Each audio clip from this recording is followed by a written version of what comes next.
Good evening. I'd like to welcome you to the June Town Council meeting of the Warren Town Council.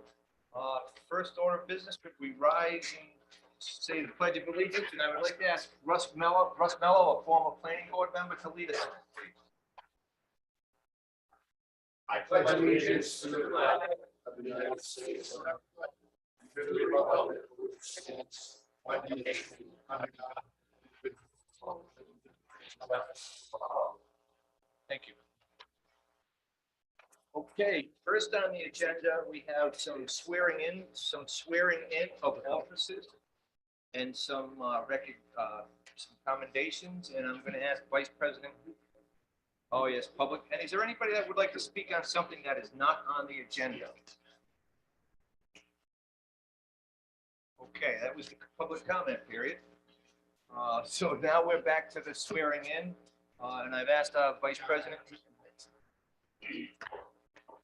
And I've asked our Vice President, Steve Kalenda, who is our resident law enforcement officer, to do the swearing in and the presentations. Steve?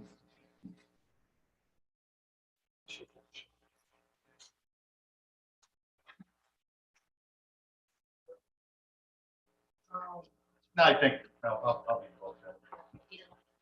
Yeah.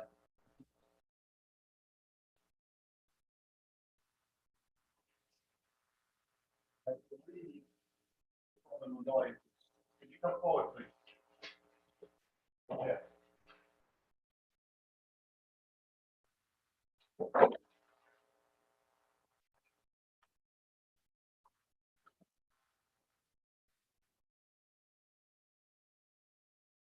Sure.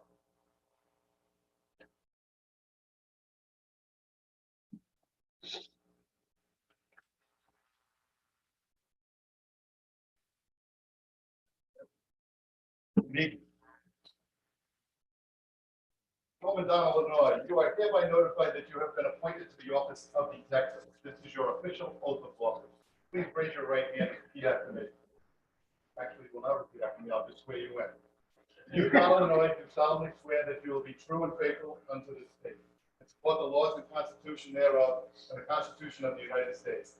That you will, in all respects, observe the provisions of the charter, and the ordinances of the town of Warren, and will faithfully discharge the duties of office of detective in ensuing term or until another be engaged in your place or until you be discharged therefrom, so help you God.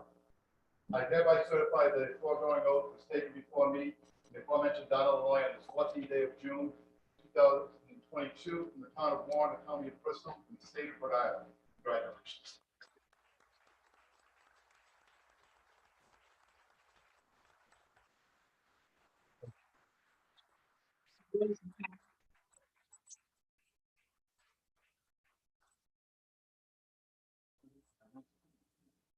Thank you. Next one. Patrolman Lane Utra, please come forward.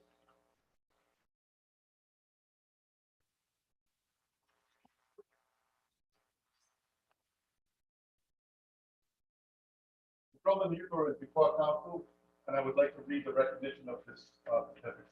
May it be known that in recognition of his heroic and selfless acts during a rescue on Saturday, April 16, 2022, Patrolman Lane Utra performed his heroic and outstanding performance of his duties. It is presented the tribute of appreciation from the Warren Town Council, conferred on June 14, 2022, and it is signed and sealed by President John W. Hanley, myself, Stephen Kalenda, Vice President, Joseph D. Pasquale, Councilman Terry M. Cronin, Council Member, and P. Grant Patrick, also Council. Congratulations and thank you for your.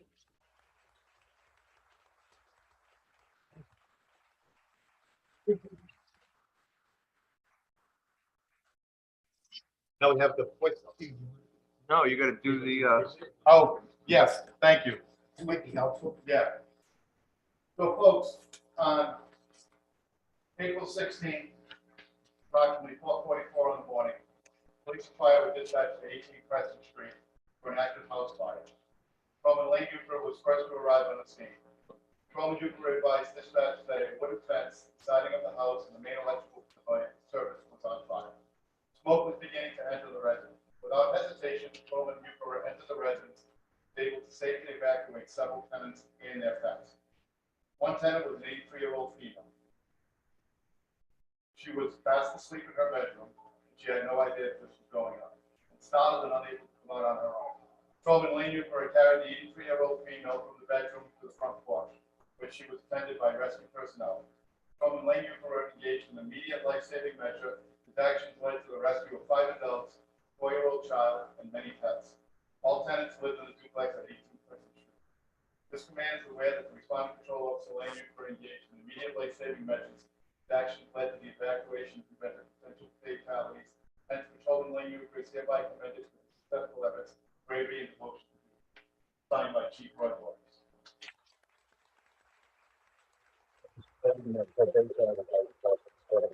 Yes, thank you. Yeah. I need probationary patrol officers, John Fabiano, Colin Fredis, David Lemos, and Cody Silva. Please come forward.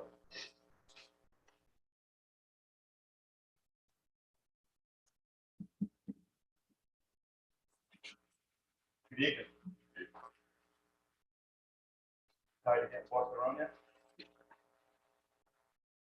Gentlemen, this is your official oath of office. I know you've already had one, but this is ceremonial oath of office.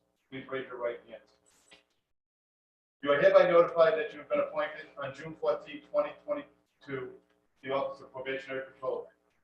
You please state your name. You solemnly swear that you will be true and faithful unto this state, and support the laws and constitution thereof, and the Constitution of the United States. They will in all respects observe the provisions of the Charter and the ordinances of the town of Warren, and will faithfully discharge the duties of the office of probationary patrolman for the ensuing term, or until another be engaged in your place, or until be legally discharged therefrom, so help you God. I hereby certify that the foregoing oath was taken before me, the aforementioned, on the 14th day of June, 2022, in the town of Warren, county of Bristol, in the state of Rhode Island. Congratulations, John.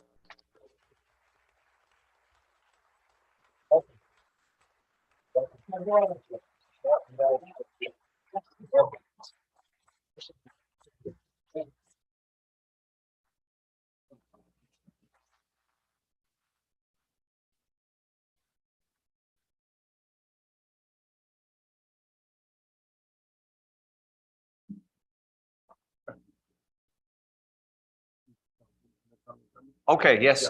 Next on the agenda is some recognition. We have a couple of boys who have made Eagle Scout, and the town council would like to recognize their accomplishment. Could Sean Campbell please come forward, along with Jonathan Everett Hassett, please come forward. Anyone other than the members of the troop who want to come forward, that's fine. I would just like to say that this has been trying to occur for probably 2 years, right, Terry, that we've been trying to attend their Eagle Scout ceremony, and it kept getting pushed because of COVID and one thing after another. And I was graciously invited to all their ceremonies. For some reason, my schedule just conflicted, so I thought it would be a great idea that we brought you before now. So, gentlemen, first and foremost, congratulations. Sean, and hereby awarded this certificate of recognition. Congratulations to Warren Town Council for achieving the rank of Eagle Scout, the highest award attainable in Boy Scouts. Presented for exceptional character, leadership, loyalty, perseverance, compassion, trustworthiness, service to the community, and overall excellence at the highest level. 14th day, June 2022, signed by John W. Cannon, Council President, and attested by myself, Joseph D. Pasquale, Terry S. Cronin, and Brad Hackett, all council members. Congratulations.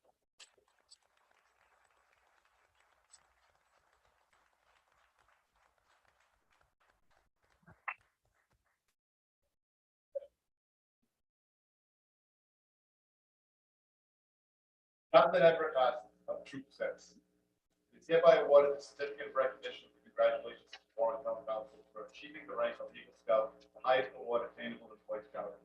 Presented for exceptional character, leadership, loyalty, perseverance, compassion, trustworthiness, service to the community, and overall excellence at the highest level. The 14th day of June 2020, signed by Council President John W. Hanley, attested by myself, Joseph D. Pasquale, Sherry M. Cronin, and Brad Hackett, all council members.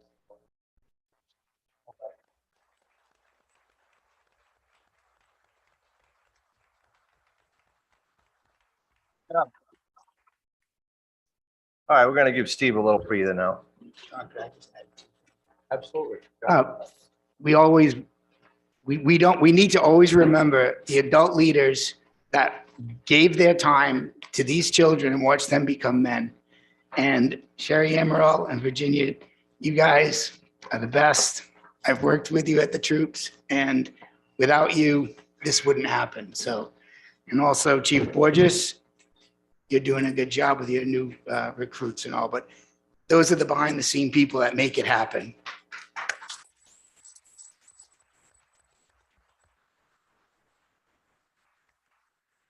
Okay, on the agenda, I would like to move PH1 for the town charter under the appointments and before the acceptance of minutes in, as a courtesy to the Charter Review Commission, instead of having them have to wait through all our other business. Is that okay with the council? No. Yeah. Okay. All right, so next on the agenda, we have the interviews. We have the Affordable Housing Trust Fund Board of Directors. We have 2 positions available. We have 1 applicant. Is there a Gordon H. McDonald here? Please come down.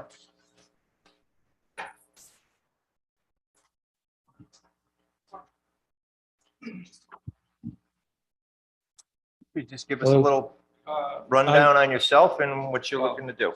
Before we go any further, I'm going to have to withdraw the application, Okay, and same with the tree commission. same, you're withdrawing from both positions. Okay. All right. I appreciate it. Is there anything we can do to change your mind? Not at this time, no. Okay, thank you. Thank you. All right, so the next we have to move down to the Arts and Cultural Commission. We have 1 position available and we have 1 applicant, Sally Turner. Is Sally here?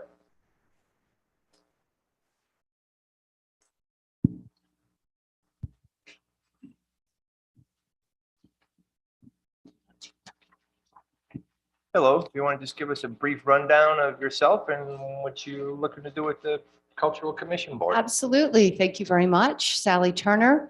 I am not a resident in Warren at the moment. You've probably all seen that on my resume. I was for many years. I intend to be again. My family's from Warren. I'm very active with the collaborative. I'm the board chair over there. I'm going to point over to the Donnellys. I'm also a new member on the Holiday Festival Committee with Elwood. I am an arts administrator. I've been an executive director in nonprofit management for a number of years. I believe I bring a lot of experience in arts and culture and would very much like to lend that to the town. Thank you. Any questions from the council? Motion to appoint. I'll second that. We have a motion and a second. All in favor? Aye. Thank you very much. You're welcome. Good luck to you. Okay, next we have the Economic Development Board. We have 2 positions available. We have 1 applicant, and it's Louis Michael Peterman. Is Mr. Peterman here? Please come down. Just give us a little brief rundown on who you are and what you're looking to do, please. Yeah, so my name is Louis Peterman. I live in Warren. I'm obviously not from Warren. I come from South Mississippi. I have been in corporate level management for about 18 years now. And when I moved to Warren, I just fell in love with the town. I think it's a wonderful place to live. I moved here from New York City, and it has been just a blessing to live in such an amazing town. I think that as far as economic development goes, there's a ton of opportunity within the town of Warren.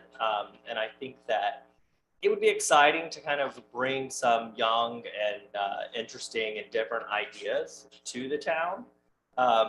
Some things in particular that I've really thought about is like the civic infrastructure that we already have in the town, and what's already available to the residents and how we can improve upon that and help the people in the town who want to see things maybe a little bit, I don't want to say younger, but I have several friends who have asked like if they can be involved in any way in a different capacity. For instance, my husband and I, we own a candle company, and we go to Boston every Sunday to partake in the Greenway Market. And it's a huge market that sets up through the Greenway in Boston and brings tons of people from all over the area. And you pay for a spot, and the money brings in, the tents bring in a lot of money for the city, but it also brings in a lot of business for the businesses that are set up along the Greenway. So I do think that something like that could be really interesting to set up down Water Street to really support the businesses that are down Water Street, and maybe just do that once a month. Another thing that I was thinking about is leveraging the municipal resources that we already have to support and grow our local businesses. So we have a number of empty or open units throughout the city that I was noticing. I think it would be really neat to offer pop-ups in some of those empty facilities to partner with local business owners, and maybe leverage our Instagram footprint as a town. It's something that when I'm researching us as far as our web presence, it's not that strong. And I do feel like we have the opportunity to really leverage some local brands and companies who have that Instagram footprint to come in and maybe do a 2-week pop-up or even a month pop-up in some of these facilities. And then the last thing I just wanted to touch on was inspiring the local entrepreneurs to dream and implement new ideas in their already thriving businesses. So just creating new initiatives that we could put in place to really elevate the business owners who are already here. One thing that I was thinking of is maybe a gathering of local business owners where you get a ticket to come to maybe a brunch, and it's a $50 ticket, but then everybody who attends kind of lends their idea of what they want to do for their business, a way that they can grow their business. And then at the end of the meeting, it's voted upon, and whoever wins gets the money from all the proceeds to implement their ideas in the town. Good. That's just about it. All right. You definitely, Sorry. Love it. yeah, you definitely have a lot of ideas, and you're very energetic, so that's great. Any questions from the council? I think the question is the time you have to serve. If you have the time to serve, that's something we usually ask applicants. So can you comment on your time to serve? Or? Yeah. Are you talking about how much time I have to allot to this specifically? Yeah, if you think you can handle it. I mean, it's a meeting a month, but it's much more than that. Obviously. Absolutely. Yeah. So I think that currently, I do manage the Northeast region of the U.S. for a particular company, but I'm in office on Tuesdays and Wednesdays, so I'm only in the field Thursday, Friday, Saturday.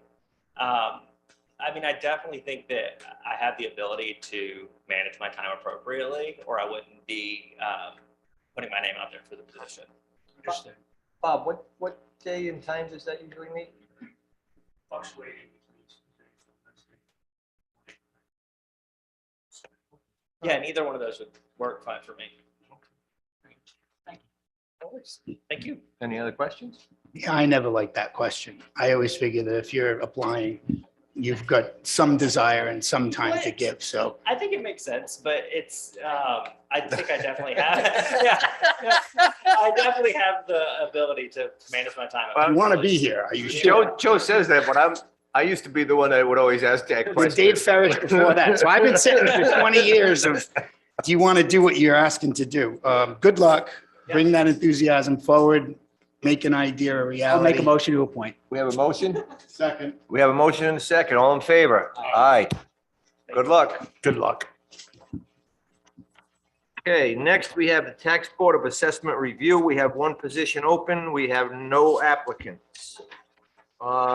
Next, we have the Warren Tree Commission. We have one position available. We had 2 applicants, but Mr. McDonald withdrew. So we are down to 1 candidate, Michelle Murray. Please come down.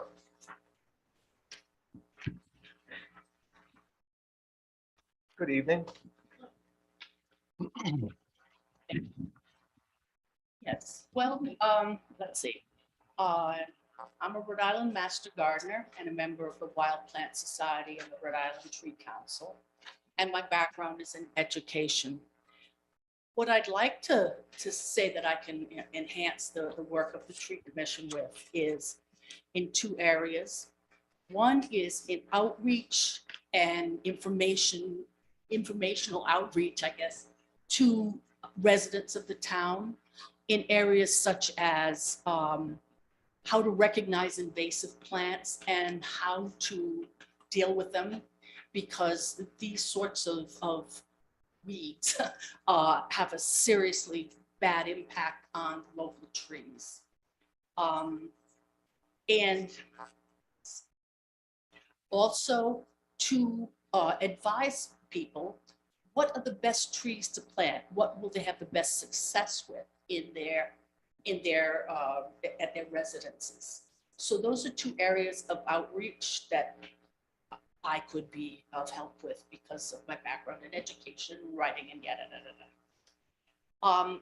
The other circumstance is more serious, and that is that I believe that Warren needs a tree protection ordinance for private trees. We have a vast number of really historically significant trees. And just a few months ago, we lost two of them at the south end. And I will do everything I can to prevent that from happening. People, whether through not knowing or not caring, are destroying our local urban forest. And I think it seriously has to be, people have to be educated, and perhaps laws have to be enacted of some sort to prevent this from happening, or we're going to be a strip mall with concrete everywhere. So those are the two areas of my concern. Question from the council. Well, having heard you speak and reading your obvious qualifications, you clearly have a passion for what you do, and you obviously be an asset to this commission.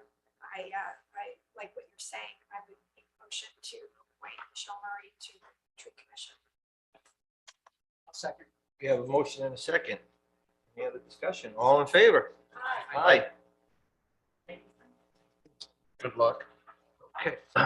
Could I actually get a motion? Oh, not for you. A motion to have the town clerk continue to advertise these openings on the town website? Second. Motion and second. All in favor? Aye. Okay. Next, we have a reappointment. We have a tax assessment board of review. We have Brian Meller, who is up for review. Is Brian here? Okay. Brian has served on the tax board for a number of years. Do we have a motion? So he wants to be reappointed. Yes, we correct? have a letter from him asking that he would like to be reappointed. Yep, motion to approve. Or Second. appoint, reappoint, yeah. We have motion and a second. All in favor? Aye. Aye. Okay, next we have a ratification of appointment. This is for the new code enforcement officer, Timothy Gardner. Kate?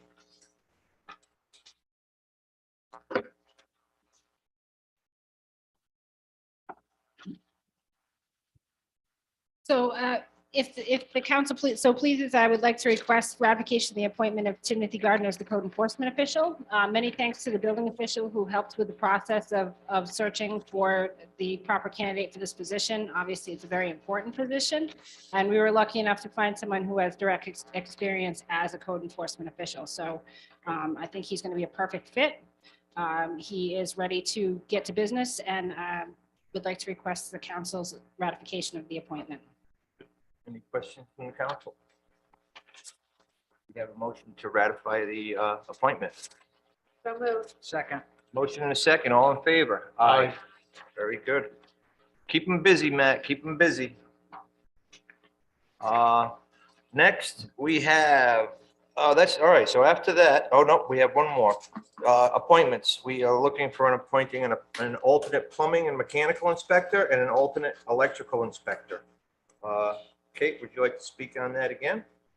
Sure. These inspectors have been selected by the building official, and they would be coverage. So basically, if our inspectors have a conflict or if they're not available, then these inspectors would fill in on an as-needed basis. Yep, I know both of them, and they are both very, very qualified. So, do we actually need a motion on that, Tony? No. Okay. Welcome aboard, the new inspectors. Okay, now this is I see Mr. Alfano in the back. Did Chief Gallinelli make it here yet, Frank? Because I moved you guys up on the agenda. Okay.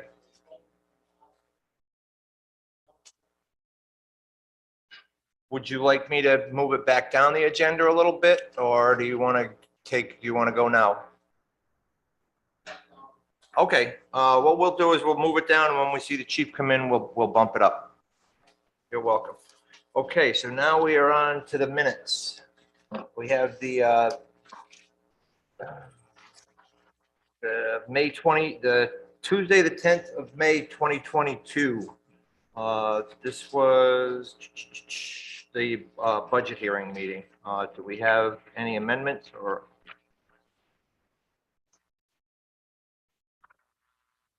I make a motion that we approve or acceptance of the minutes of the May 10th, 2022, the regular schedule minutes. Second. We have a motion and a second. All in favor? Aye. Okay. Next, we have the special town council meeting on the 19th of May, 2022. I have a question.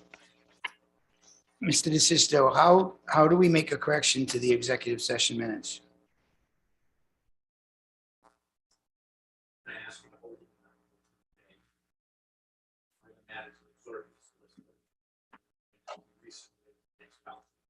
So I make a motion to do Yeah, that. we're still on the I thought you special said- town council meeting. Oh, I skipped the agenda. Executive. All right, we'll do the executive first. I didn't attend that meeting, so I wouldn't be voting on it anyway, so. All right, so So I make a motion that we seal them, give them, or I made the correction. If anybody Correct. else sees do I make the correction and then pass it in?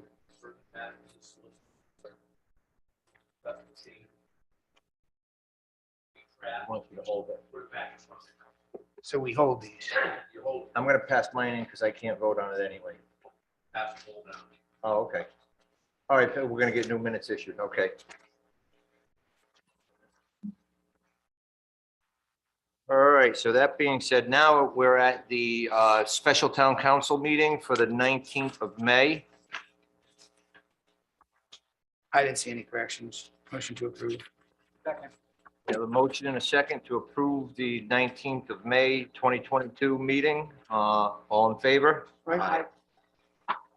Okay, next we have an ordinance. We have Chapter 11, License and Business Regulation. This is to increase the number of BV licenses. We discussed this a little bit last month, and this is the second reading, and I believe at that time we decided to add one extra number to it, so if another applicant came forward, we would not have to go through double processing it. Any comments or discussion from the council? I don't have any. It's pretty straightforward. Okay, so basically what we're at is we're looking to move it to 30. Could I have a motion for the change for to increase the maximum number of BB licenses to 30? So moved. Second. We have a motion and a second. All in favor? Aye. Aye. Okay, so now, yes? Yes, skip right over it. We have the consent agenda. We have a P1 and a P2. We want to pass this as a consent? Does anyone want to pull anything? Motion to approve. We have a motion. Do we have a second? Second. We have a motion and a second to pass the consent agenda. All in favor? Aye. Okay, so next we're going to go to PH2 at this time. I don't see Mr. Gallinelli. And this is for a disability parking space at 6 Company Street. And this is applied for by Cynthia Henley. We do have a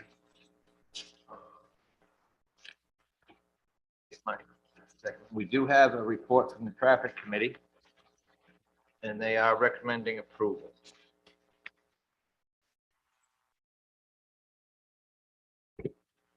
You can ask for her to come down. Yes, is Cynthia here?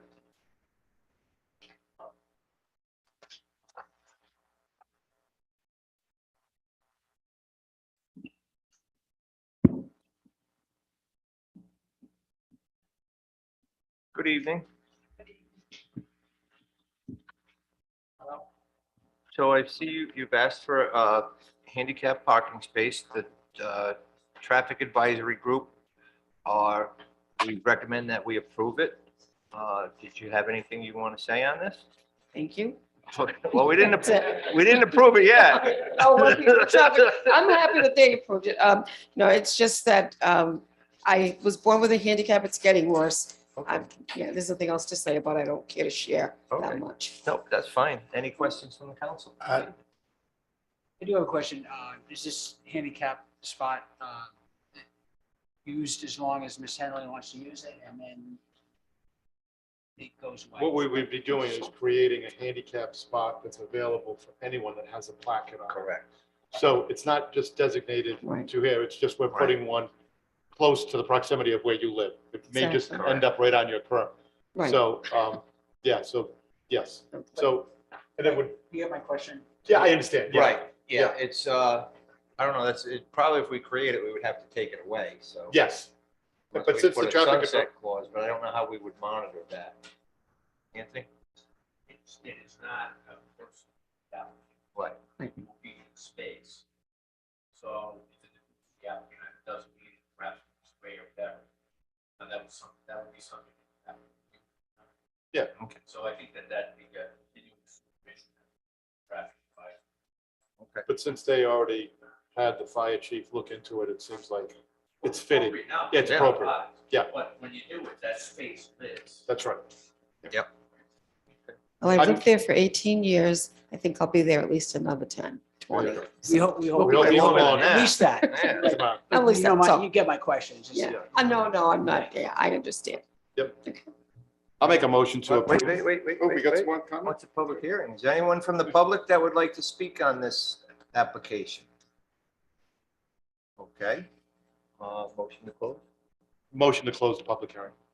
Second. We have a motion and a second to close the public hearing. All in favor? Aye. Aye. Okay, now, Yes, I'll make a motion to approve the handicap parking space for the area of 6 Company Street. okay, we have a motion and a second. All in favor? Aye.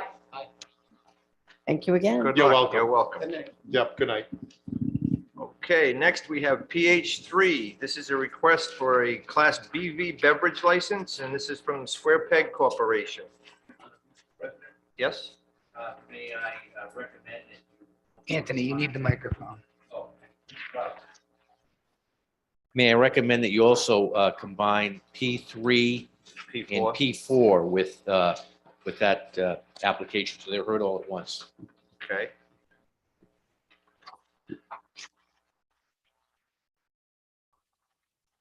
Okay, so we're actually looking at 3. We're looking for for a BV license. We are looking for a vitrilling license, and we are looking for a request for outdoor seating. Please, let us know what you're looking to do. So not to bore you too much, but a little bit of the background. My wife Amy and I own Square Peg on Miller and Water Street. We've owned it for going on 10 years now, or just over 10 years. We live in town. We live about a block away. And probably 4 or 5 years ago, I started sort of harassing Amy to open up something else in town, looking to do more of a pared down version of the Square Peg, which is, you know, hustling and busy all the time and crazy inside. So we started looking for little spots to do something a little more quiet, a little more low key, concentrate on a much smaller menu, really good cocktails, good beer, not that we don't have that already. But we had another business in Providence, we still do. We had 4 kids, things were crazy. We kind of put it off.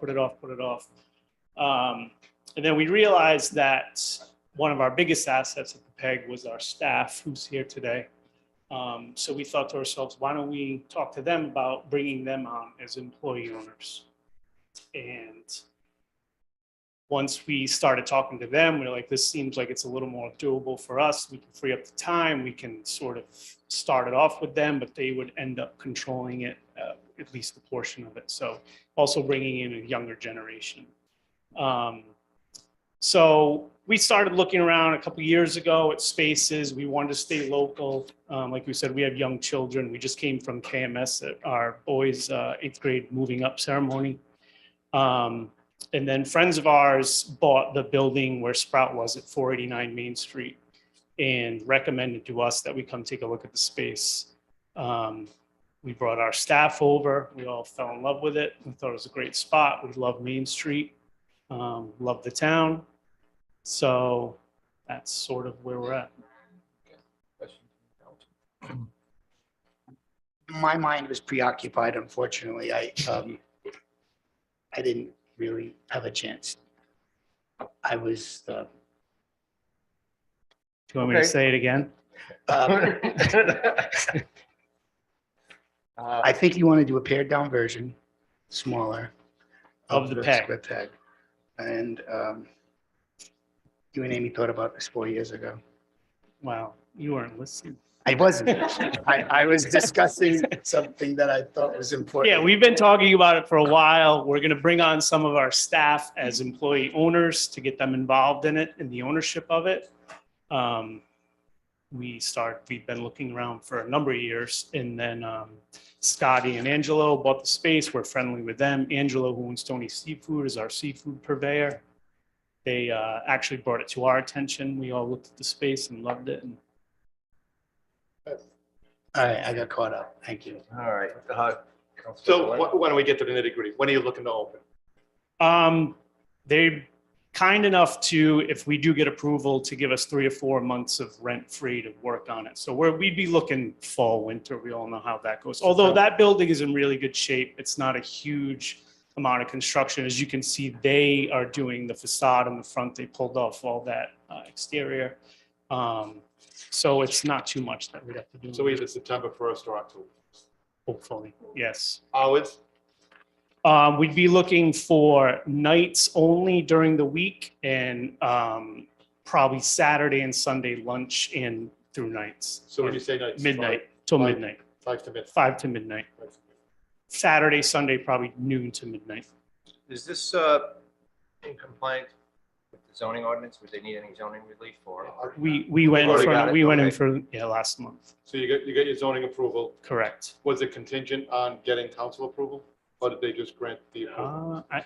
It's contingent. Okay. All right. I'm getting all the logistic housekeeping stuff out of the way. Okay. Outdoor seating, did zoning give you a number? Yeah, there's an application for it. We have an application. I mean, I know there's not a lot of space out there. You know, if that's a sticking point, it's not a huge issue for us right now. I don't know what the number would be.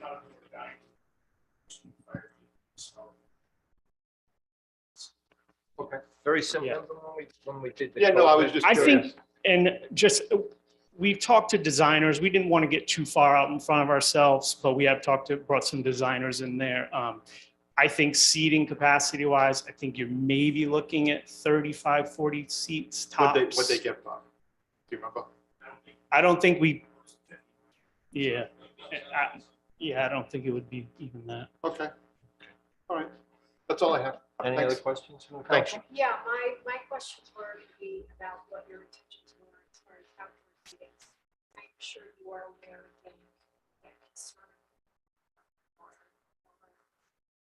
regular basis We do. with accessibility, and I know you're aware of it, and I know that you not go, you know, to a new location with the intention of blocking. the Absolutely sidewalks, not. And But just be very clear. that Absolutely. That is an issue, accessibility for all. It's very important, so I trust that you. yes, and we've talked to the new code enforcement gentleman a couple times, so, which was good, because he sort of laid it out finally, because it just seemed sort of a grayish area sometimes, but we finally know like where it is. And we don't want to upset anybody, never have wanted to, Right. trying to be good neighbors, but And because a future agenda item this evening is about affordable housing and whatnot, I do this housing upstairs. How many, and not that that is your responsibility, but housing will remain upstairs? I'm not, I think there's one apartment Just now. one. There's offices up there as well, Okay. because a friend of ours we just coincidentally found out rents some office space. Some of the Sprout office people, I think, have moved up there. Okay. Okay. And you, I see that some of your staff are here, which Yeah. I think is wonderful to sort of bring them on and give them a Absolutely. pathway to business ownership themselves. Oh, they're gonna find out. Yeah, well, we'll see. Yeah, we know how that is. But you. No, but they're professional. They're just the best people in the world, and many of them have been with us for 6, 7 years. So it's great for us. Yeah, but your intention is to sort of spend time at both locations in Warren. I know you also, are running in Providence a lot, but to spend time. At Yeah, both. oh, absolutely. Yeah, absolutely. We'll always be partners in this new venture. I think at the start, it's more, especially for me, getting it up off the ground and going.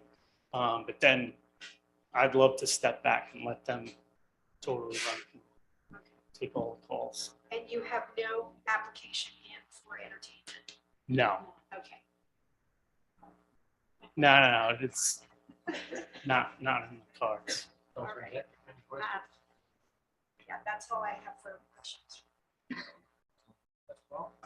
Catch up? I did. I think it would be good to put the outdoor seating on a map, a placard for your employees. And probably that would be a good process over at the Square Peg as well. Sure. Just because sometimes people don't realize and they set up the tables and Yeah. they think it's in an okay spot, but at the crosswalk is most important, I think, for that accessibility. I have faith in you guys. I am a patron. And I would say, and I know all your staff. So I think if you keep the standards as high as you have at the Square Peg, you'll have happy patrons as well as good neighbors. Thank you. As this is a public hearing, is there anyone from the public that would like to speak on this application? Okay, not seeing any. Could I have a motion to close Tony has some. public hearing? Just one quick thing. The applicant is the Square Peg Corporation. That's okay. They can have 2 licenses in 2 different locations. That's lawful.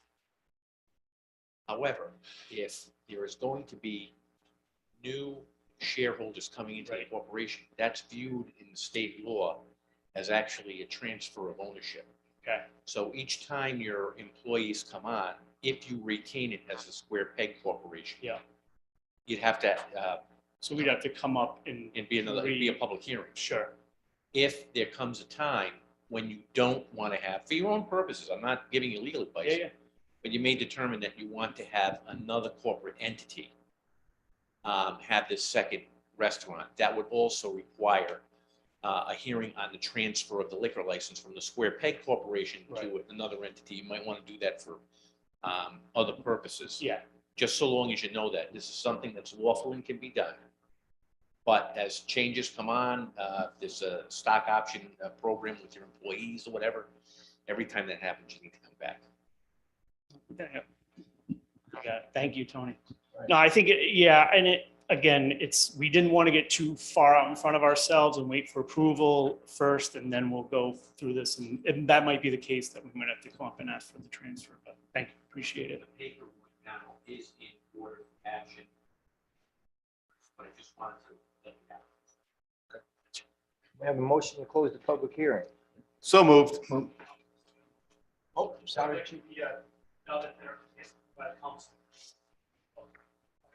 Absolutely. Okay, motion to close the public hearing. We have a motion. Second. Second, all in favor? Aye. Okay, we're gonna take this, let's vote on the BV license first, and then we'll vote on the other 2 separately. So first thing we're considering is the Class BV beverage license. I'll make Motion a to motion. approve. Yep, and I'll second it. We have a motion and a second. All in favor? Aye. Aye. Okay, next, let's go on to P3, which was, is that the vitrilling license? Yes, the vitrilling license. Motion to approve. And I'll second it. We have a motion and a second. All in favor? Aye. Aye. And then we have P4 this is for the outside Outdoor dining? Yep. Yes. This is for the outdoor seating. And Go ahead. so I would like, this has been a very, there have been some critiques of not just your restaurant, but the access and the sidewalks of Warren. So I want to make included in the motion that you work with the town officials to coordinate the location Absolutely. and make a site map so that your employees will have that. So no matter who sets the tables, it'll be easy peasy. So we can make it pending approval of. Pending approval. Fire, police. But by the town officials, I Building think and is plan. Yep. sufficient, and motion to approve. Okay, we have a Second. motion and a second. All in favor? Aye. Good luck. Thank you very much. You're welcome. You're welcome, Joe. See you. Okay, at this time, we're gonna go Good night. We're going to go back to PH1, which is the public hearing for the discussion and action on the proposed amendments to the Warren Charter.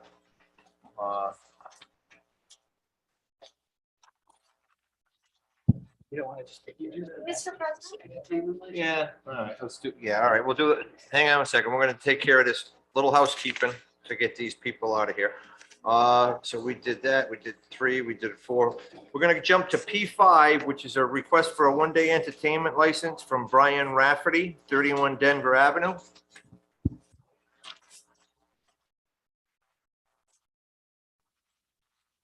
You almost had to sit through the charter review process.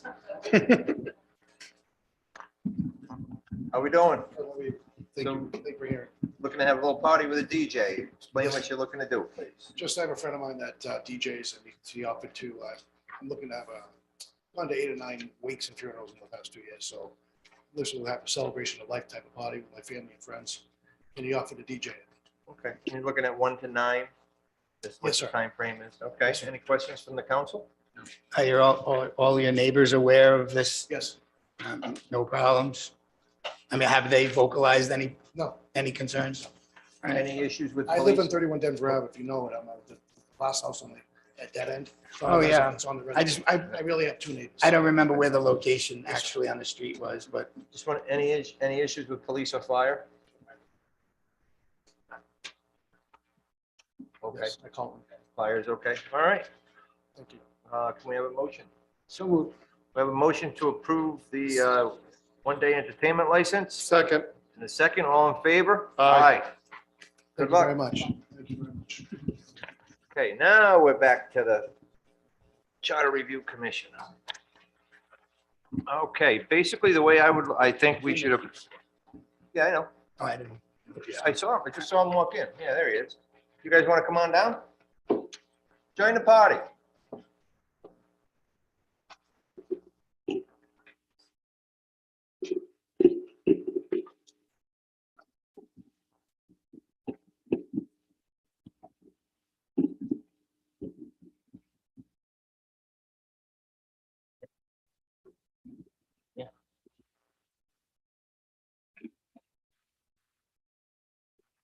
Okay, first off, I want to thank the Charter Review Commission for all the work they did.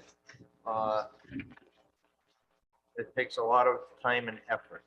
Now, the way I'm looking at, I'd like to approach this, is we'll go through them one at a time. We'll have the public input because it is a public hearing. And after the discussion, if one of the counselors wants to move it forward with a motion for discussion and possibly including it on the docket, as a referendum, we'll move it forward. If we do not get a motion in a second or a favorable vote, then that item will not be moved towards the referendum. Earlier, I spoke with the solicitor, and there's a bunch of grammatical and pronoun changes, which we're just going to do in one motion, all the he's to she's and whatever. So we don't have to discuss every one of them. And then it'll be worded on the charter to just, the solicitor explained it, that it'd be just like to make grammatical corrections. So first, is everybody okay with the grammatical corrections, the he, she's, the pronouns? Yeah, and at our previous meeting, we had voted, I believe, to replace all Roman numerals with Arabic numerals Correct. throughout. And so was that both for the article and the page and everything? And actually, the question I have, Anthony, is that something we need to put on a referendum to change from Roman numerals to alphanumeric? Yes, that would, what typically happens in matters of this nature is there is a question on the ballot that says shall, shall there be grammatical corrections in terms of gender neutral, things of that nature. And what you would do is you include that to say that the elimination of the Roman numerals for the articles. The sections are already Arabic numbered. Yeah. Okay, so do we have a motion for that, as the solicitor explained, the grammatical changes and the changing from Roman to Arabic numerals? So moved. We have a motion. Do we have a second? Second. We have a second. All in favor? Aye. Aye. Okay, that's like about 25 changes we just did to the charter. That's pretty cool. That's quick. We're moving along here. All right. So it looks like what I have right here is this is for changing the timing of the budget. Excuse me. First thing we have is the new wording for the new proposed charter, which is changing it to "We the people of the town of Warren." We went over this last week. So that is the new wording at the beginning of the charter. How does the council feel on that? I'll make a motion to approve the new charter proposed language. Okay. Do we have a second? Second. Second. Is there anyone from the public that would like to comment on that potential charter change? Okay, we have a motion and a second to move the new wording at the beginning of the charter. All in favor? Aye. Opposed? Okay, next, it looks like we're coming down to the conduct expectations line, section 1.03. And this is just basically a quick sentence that says the town expects its elected officials and its employees to do their job in the spirit of public service. Comments from the council? I think the question was, wasn't this already in the charter, but I think we're adding employees. Is that essentially, Chief? Yeah, but the employees was the real change. Yes, the employees was the change that we're looking to Right. do. Okay, anyone from the public comment on that charter change? That being said, do we have a motion? Motion to approve the new language on section 1.03, conduct expectations. Second. We have a motion and a second to add 1.03 on conduct expectations. All in favor? Aye. Aye. Aye. Opposed? Okay, next we have Article 3, Town Council, and it's the number, election, and term. Basically, this is this proposal here to go back to the 2-year term, and that's going to be the next section, term limit, excuse me. So it's to go back to a 2-year terms for the Town Council. Any comments from the members of the council on that? My question is, if in fact we move this forward, the red part here under new charter proposed, then do we keep the section 3.03? Because that doesn't refer to it any longer. Well, no, but I think that was going to be a separate item. In other words, one is going to be, because one limits the number to 8 years. So if we change it to 2, but we don't change the other one, then you could only have 4 terms. So I think they're 2 different, I think we have to address them as 2 different items. One is the length of term, and then we'll address term limits in the next discussion. Well, there's no action on term limits. Yeah, there is. It's proposed right Term here. limits in 3.03. Yeah. So, I mean, I thought, But that's already there. Yeah, we had that. Didn't we propose eliminating the term limits? We had that on our agenda last time. It's, yeah, that's why I brought it up, because it's there as if it is not an item to be. Because it's not on the new list that we have, but I do remember last month we did this, that was one of the proposed changes as well. correct me if I'm wrong, but the Charter Commission is recommending that the term limitation stay. Is that correct? I believe, and please correct me, I believe if we were gonna stay with the 4-year, 2-year, then it would be a term limit, but if they went to the 2 years, then we would not have the term limit that we felt it go to test section. Al, thanks for the clarification. Eliminating, if now we have 4 years, then 2 years, and it also in the charter, as it speaks right now, it says up to 10 years. It's a term. Up to No, 8 years, it's up to 8 years, 8 years, right. I'm sorry, Yep. 8 years. But under the plan that we were looking at, which is going back to the 2 years, we talked about it last month, whether they should be term or not. And I think it was a concession of everybody that we would eliminate the term limit on the 2 years. Okay. On And the even- new- on the new system, if it was to be approved. And even though that's, as the council, we can move forward a charter amendment that we deem, even if it's not listed here, we could always decide whether or not what we wanted to put the term limits on the ballot or not, after we determine if we want to go with the 2 or stay with the 4. That's correct, yes. Okay. All right. Any other questions from the Well, council? so here's my position, okay? I feel we shouldn't change anything. I think it should stay exactly the same as it is when the charter reviewed this at the last time they had a charter commission where they put the terms in place. As far as the alternating terms of 4 years and 2 years, here's the problem with this. The individuals that were elected to the 4-year terms the first time out in 2018 are going to be elected to another 4-year term this election. Possibly. Well, but whoever gets elected is going to have a 4-year term. So those individuals would have had 2 shots at 2 4-year election terms, where the 2 individuals that had the 2-year terms, myself and Councilman Heckert, we've only had an opportunity to serve in 1 4-year capacity.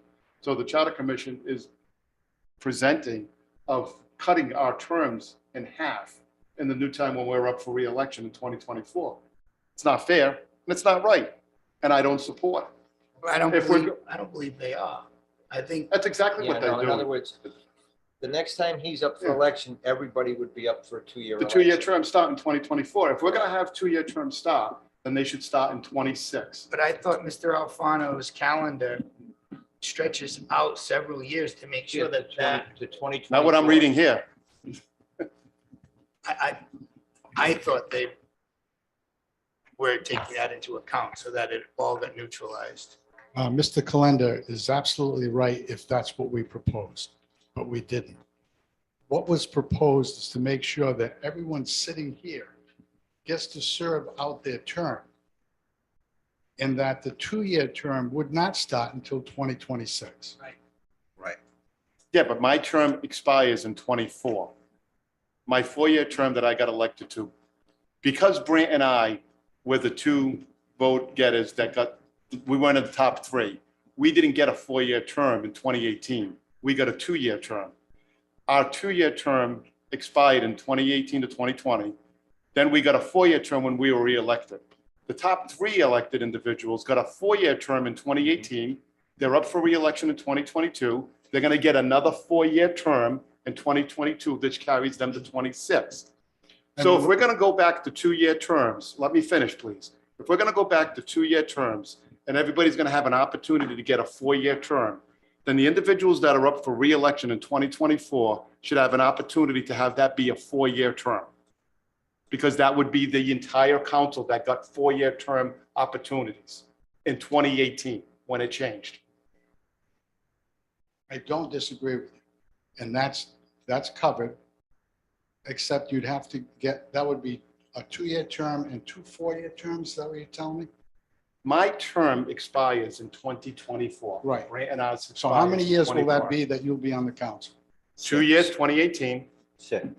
4 years, 4-year term. Right. But I'm not up for reelection. I would be up for reelection for a 4-year term.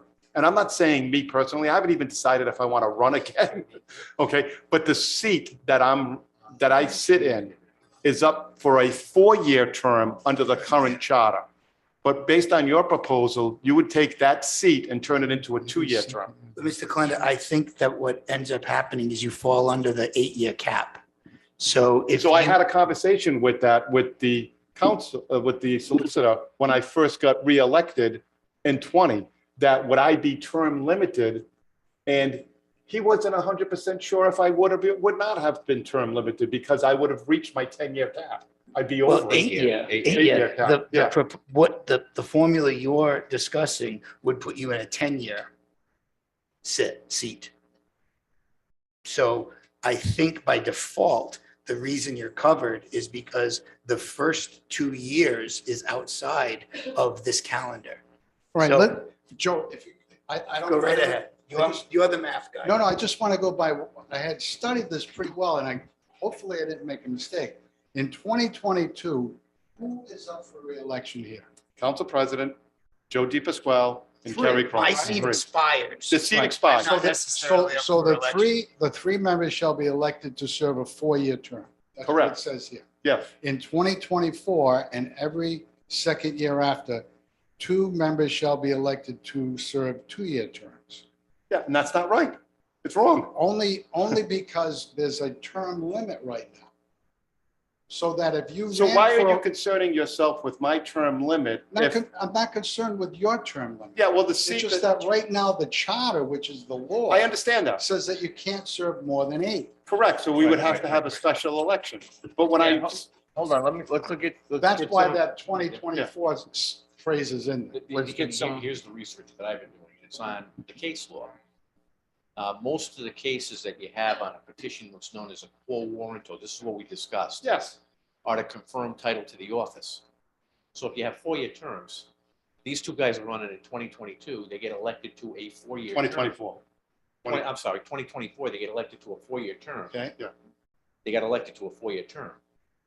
So they could file a lawsuit and say, I got elected to a 4-year term, notwithstanding the fact that the charter says that can only serve for 8 years. And that's because it came in straight through. That's why I said I'm not entirely sure what's going to happen.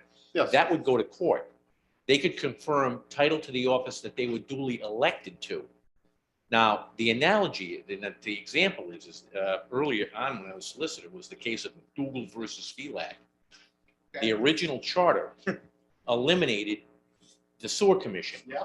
at the same election that the sewer commission got elected. That went to the Supreme Court. And what had happened was, at the suggestion of late Bob Healy, was that it go to a referendum and the sewer commission was reestablished. But it's an open question.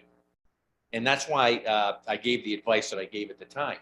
You elect them to 4-year terms, even though there's an 8-year limitation on the office. So what happens? Do they serve 2 years?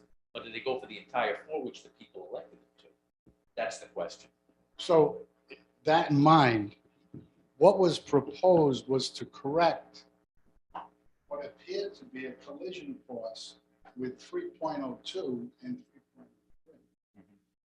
That you were going to be, you or anyone would run for a 4-year term, but couldn't serve it because of 3.3. But you don't know, you don't have that answer. We've just heard from the solicitor. Don't Right. know that. Yeah, so you were projecting a potential issue that could not even be an issue. And how you could simply satisfied at this is take the 10-year thing or the 8-year out and be done with it.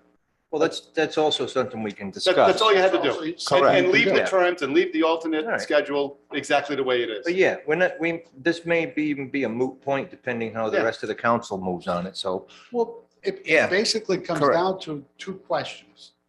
However you want to word it. Do you want 2 or 4-year terms? Correct. And do you want term limits? Correct. Right? Correct. There was no intention to harm anyone, trust me. No, I just think that a lot of overthinking went into this where it could have been very simply ratified by saying, take out the 8-year number or the 10-year number, whatever it is, and don't change a thing. Because the Charter Commission is the one that put this in place the last time this went through. So now we have a Charter Commission that's trying to undo what the Charter Commission did. It's a completely different charter The commission, way- but let's hear from the rest of the council. It seems, if I'm following what Councilman Kalenda or VP Kalenda is saying, it's almost like we're bound to the way that it is now. We can't ever change anything because we can never adjust the length of terms. Like it won't, because if we do, unless then somebody's always going to get the short shrift, or somebody's always going to be put in a position of not being able to serve out what a term that another member was able to serve out by virtue of the fact that they got the first set of 4-year terms.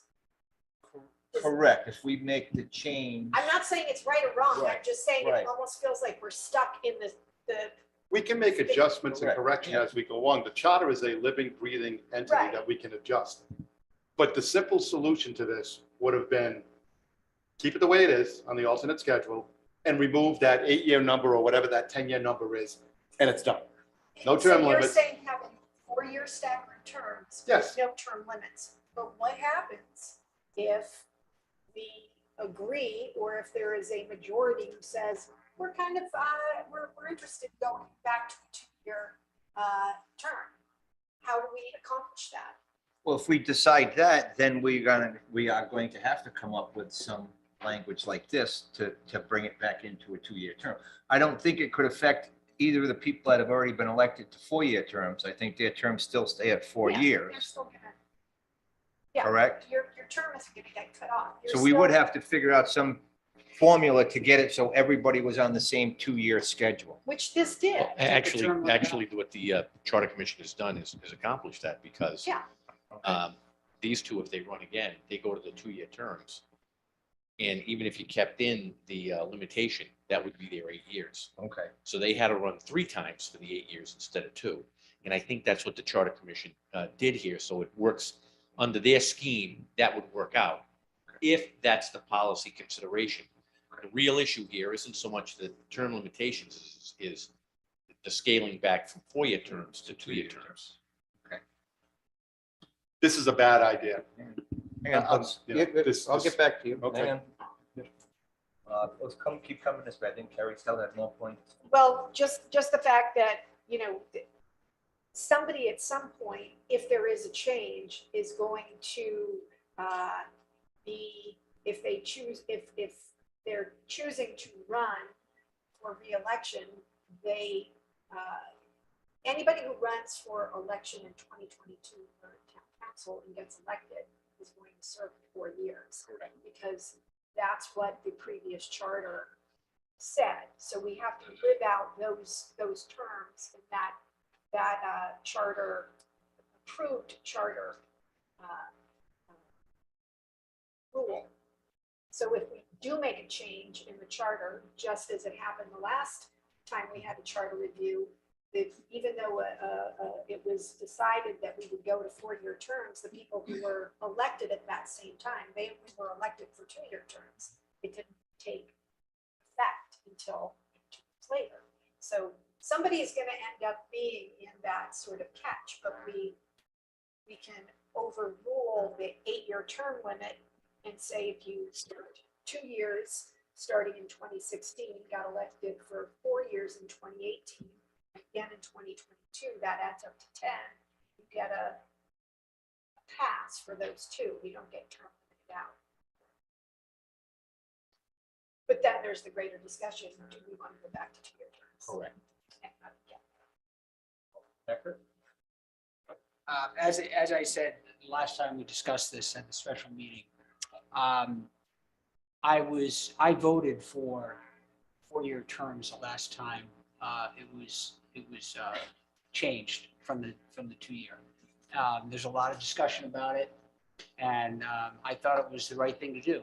But having served and having seen how it works, I agree with the commission that it should go back to 2-year terms. Now, we have to make adjustments. We have to figure out how we're going to implement that so there's a fairness to everybody. I think we could do that. So it just comes down to really, do you think 2 or 4-year terms are the best way to go for council members?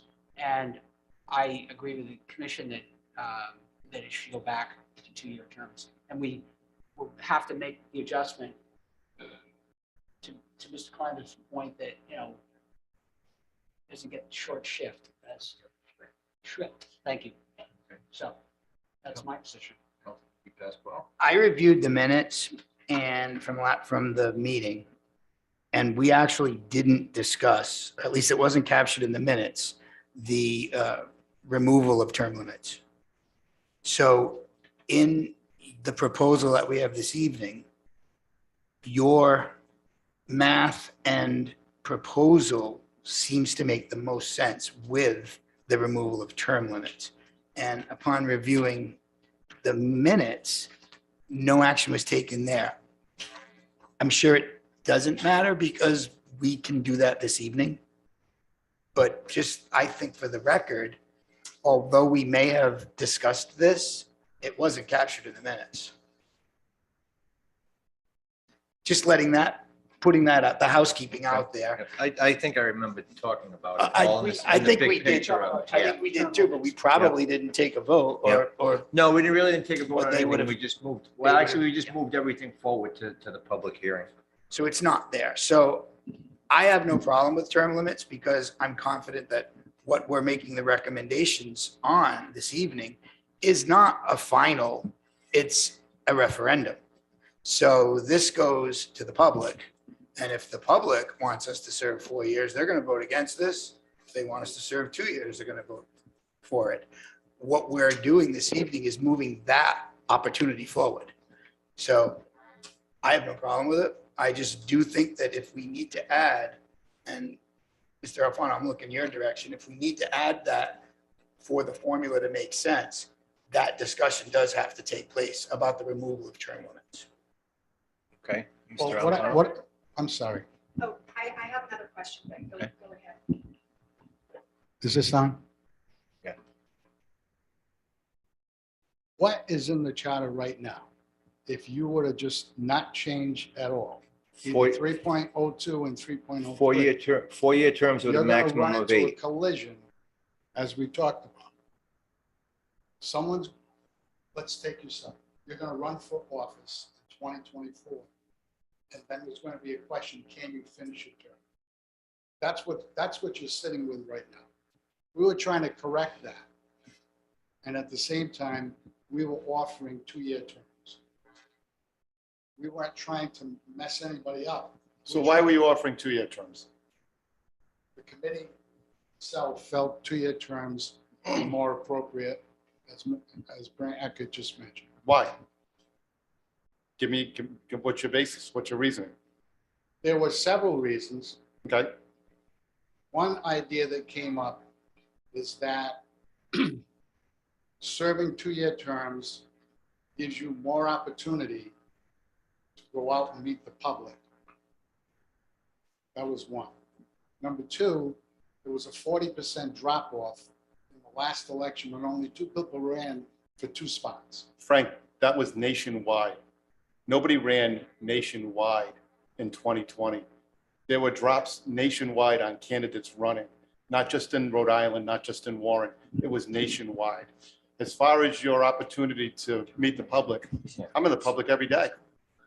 Every day. Are you talking about walking the Again, campaign trail? Again, Mr. Conda, I am not, the committee was not looking at any individual on this But just council. hold on just for 1 second. Councilman Hackett said. Excuse me, wait a minute. I hate to do this, Joe, but Joe, I'm Joe. sorry. We have to go through the chair. Joe, You're having a one-on-one discussion. Joe, He's it's not my having. chair, okay? It's my chair. I'll give another reason. We looked at the 39 cities and towns in Rhode Island. 32 have 2-year terms. 7 have term limits. The remaining have 4-year terms. And not all of them are staggered. So what's going on in Warren is not a usual thing in the state of Rhode Island, whether that's good or bad. So all of those things. Maybe it's a good thing. Steve, let him finish his answer, But please. those were all the factors that we looked at. It wasn't any individual, it wasn't, and the committee talked about term limits.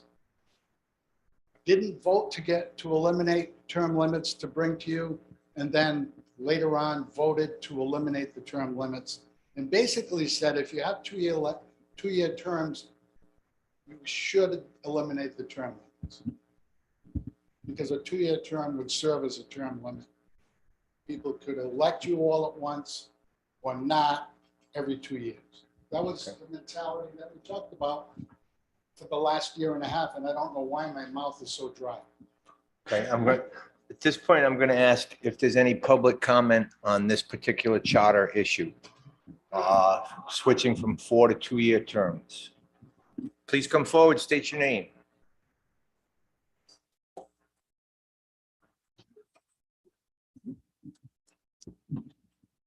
Mark Dobbin. I'm not in the weeds on this whole debate. I know that the Charter Commission has spent a lot of time thinking about this. Obviously, you all have also spent a lot of time thinking about this. 2 years seems to me to make the most sense. Being able to make a decision about the council as a whole, I think just encourages the town to get involved and think about the future of the town and what direction they do or don't want to go. When you stagger it, it falls through the cracks. We all know how elections work. When they're divided up and yeah, I guess my feeling is that that's how elections work. When they're divided up, there's only one thing to vote on. If it's a smaller issue, it falls through the cracks, people don't show up. When it's everybody getting spoken for at once, the town talks about it more, they show up at the polls more, there's more conversation around it. And I just think it's better for small d democracy. Okay, thank you. Anyone else from the public? All right, yeah, I'm not. Go ahead. Can I just make another point about 2-year terms? The argument against 4-year terms last time around, and this was discussed heavily, was that if you get someone in that you really don't like, 4-year term, they're in for 4 years. With a 2-year term, you can vote them out more quickly. There's also a real problem recruiting people to run for office, especially council seats. And as I said the last time, I think that it's overwhelming enough to get a first-time person to run for council. I mean, it takes a lot of work to encourage them and support them. But that's thinking about serving for a 4-year term is just that much more difficult to recruit people. So that's my thinking behind this. And, so. Okay. Yeah. Yeah, I agree with the last election, there were only 2 candidates, but that's a rarity. Every time I've ran, I never got to run unopposed. I always had like 47 people running against me. So that's a rarity. We did go through COVID, which could be another reason why we had a lot less participation in it. I'm kind of torn between the 2-year and the 4-year terms. I've served both of them. 4-year term is kind of long, but it gives you that time to get more done instead of getting 2 years. And then, and the other thing about the staggered terms that I like is you never lose the entire council. So you always have some institutional knowledge that's there. If 3 people the most you can lose is 3 in one election, but you would still have 2 people that have served on the council and they've got the institutional knowledge. They're already out there, got a heads up on all executive things going on in executive session. They're not hitting, the whole council isn't hitting the ground from scratch. If the 2-year does get approved to go forward, then my opinion is that the term limit would have to go away, absolutely, without a doubt. So that being said, is there anything else from the council before I ask for a motion? If I may just have a few more minutes, and I know I've been a little passionate about this. The council president just brought up a very good point about 2-year terms and 4-year terms. When I first got elected in 2018, it was a 2-year term, and then I got a 4-year term based on what the charter was. I thought I had a lot of experience from zoning, from my past profession, that I could bring to council, and I was going to hit the ground running. It took me 1.5 years to get up to speed. It took me 18 months to get up to speed on the budget process, the different meetings, the special meetings, the executive meetings. It took me 18 months. And if I was in a 2-year term and I got reelected or not reelected, the next person coming up, there's a learning curve. And that 2-year term is just not enough. You need the 4 years to get up and running and have institutional knowledge, just like the council president said. And it matters. And it matters when you're dealing with a multi-million-dollar budget, when you're dealing with the Bristol Warren Regional School District, that we have members from this council that sit on the Joint Finance Committee. When you have the potential to wipe out an entire council in a two-year term election, your manager's at jeopardy, your planner's at jeopardy, your solicitor's at jeopardy, your department heads are at jeopardy because the council can take them out in one fell swoop. So having staggered terms, having a staggered council is a very good thing for the town of Warren, where it helps keep the stability of our manager, of our planner, and all the other department heads that work in this community. So I will not support going back to a two-year term, and I will not support not going to a unstaggered term. So that's my position. Mr. Kalenda, I respect you, and I had no problem serving with you. I think it's difficult discussing issues that pertain to the seats we're in, although we have to remember, these aren't our seats. And what you're referring to in regards to an election turnover, this next election, there's going to be a majority of seats open on this council. Everything you just said in the protection of that, it's not true. So when you have a 4-year term, the people can become very upset potentially with the people sitting here. And then you're actually going to make the perfect environment for what you're saying this thwarts.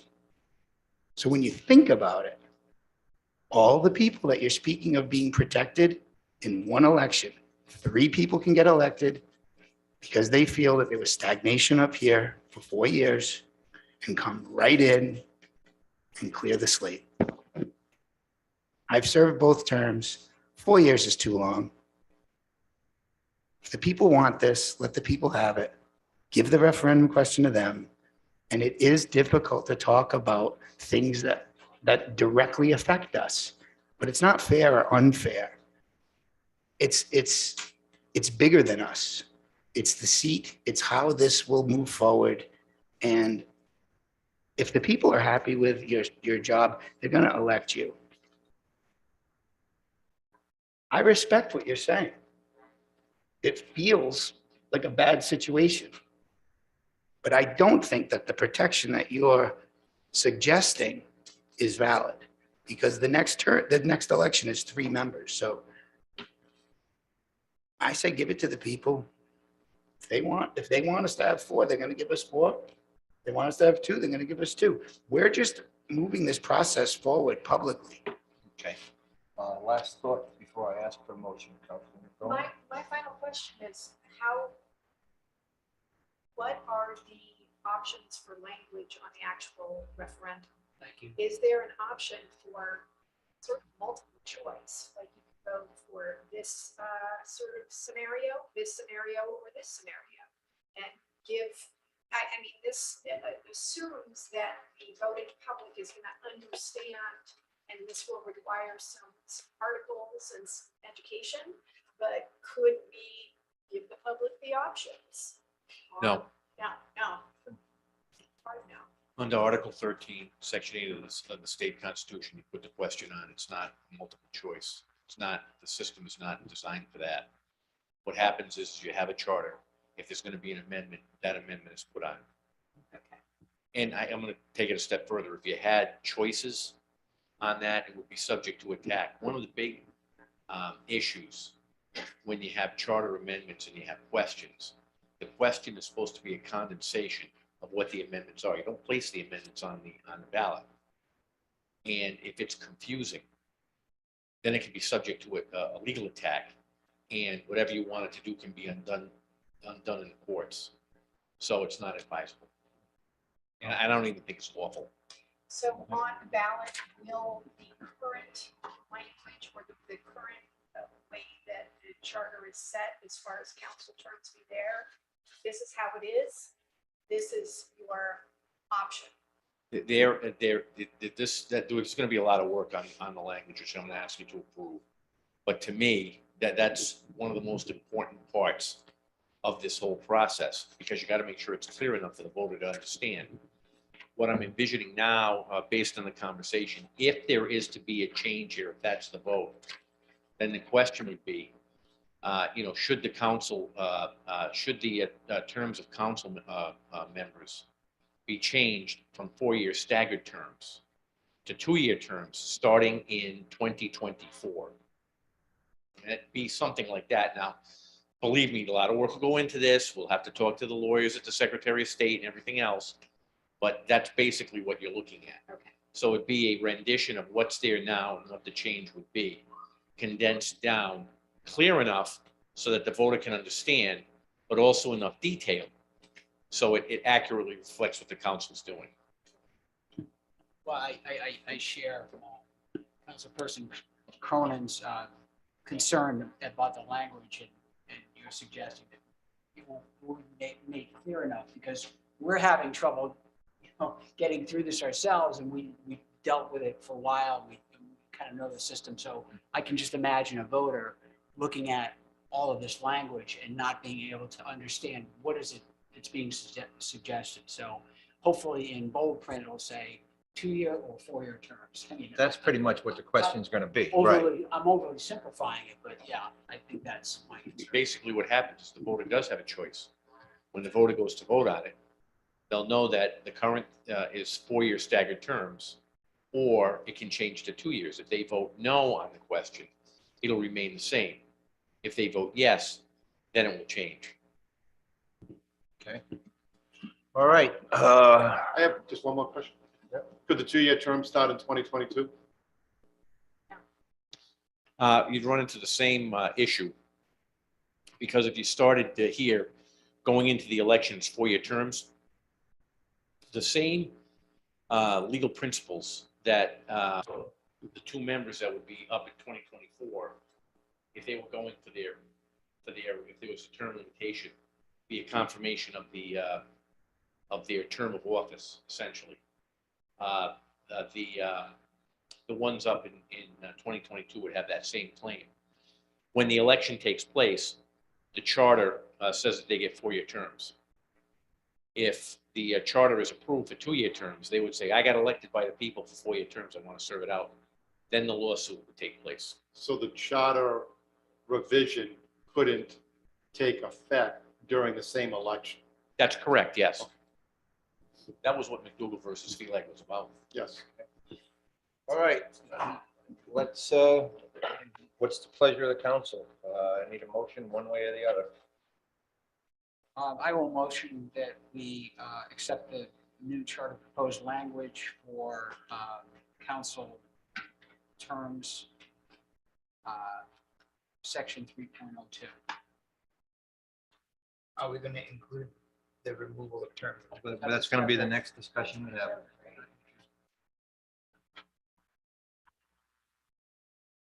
I will second that. Okay, we have a motion and a second. All in favor? Aye. Opposed? Aye. 3-2, it moves to the ballot. Okay, next, we're going to take up the term limit section 3.03. I think we've already kind of included all of that in our discussion already. Is there anything else that the council wants to add? Could I just ask a question? What was the vote on that? 3-2. 3-2. 3 in favor, 2 opposed. The hearing was failing me. So this will be for the term limits. I mean, is there anyone in the public that wants to speak specifically to the term limit section of the charter, 3.03? Okay, so that's back to us. I think we kind of discussed all of that in one big package. So what's the flavor of the council on the term limit section? Do we want to change the 8 years, or do we want to leave it? I make a motion, we remove it. No term limit at all in the charter. We have a motion? Second. We have a motion and a second to, yep, we'll get there. And that this motion is to remove the term limits in the charter. Correct. Okay, discussion? But I think as we've gone through this, we really have to remove the term limits in order to make this work. Unless I'm wrong. Okay, but No. see, even Alexa agrees. See, look at that. Well, we could have term limit stated as no more than 4 two-year terms. So that would be the 8 that was approved by the voters in the last charter review. The voters agreed that 8 years was long and 8 consecutive years was enough for any person to sit in a council position. So if we were to continue with that, it would just be changed to no more than 4 two-year terms. I think that pretty much says the same thing that's in it now. Yeah, that's 8 years. Yeah, that's what it says. And if I may, the charter, they're the ones that actually presented that if we were going to go back to the 2-year terms, we could remove term limits. So we're just kind of moving forward that we take their advice. If we're going back to 2-year terms, All get right, rid so, of the term limits. so at this point, we have a motion and a second. Is there any other discussion from the council? Okay, all in favor to remove to put on the ballot, the referendum, the removal of term limits, section 3.03. All in favor? Aye. Aye. Opposed? Okay, that goes forward. Okay, next we have Article 3, Town Council. This is for the declaration of a state of emergency. It's basically just adding a little bit of information at the bottom of section 3.10, and it's just adding assistance of the emergency management, chief of police, fire chief, director of public works, and the town manager. Any discussion on the council on that change? Motion to advance. Anyone in the public here to speak to that particular charter change? Okay, we have a motion to push that towards the referendum, Second. and we have a second. All in favor? Aye. Okay, also down at 3.10, we have some other wording. Basically, it's pretty much the same as the other one. Am I double reading this? It's a double print. It looks exactly the same. Yeah, they're both 310. Okay, yeah, so we have a double print on 310. So now we're gonna go to 311 under the general powers and duties.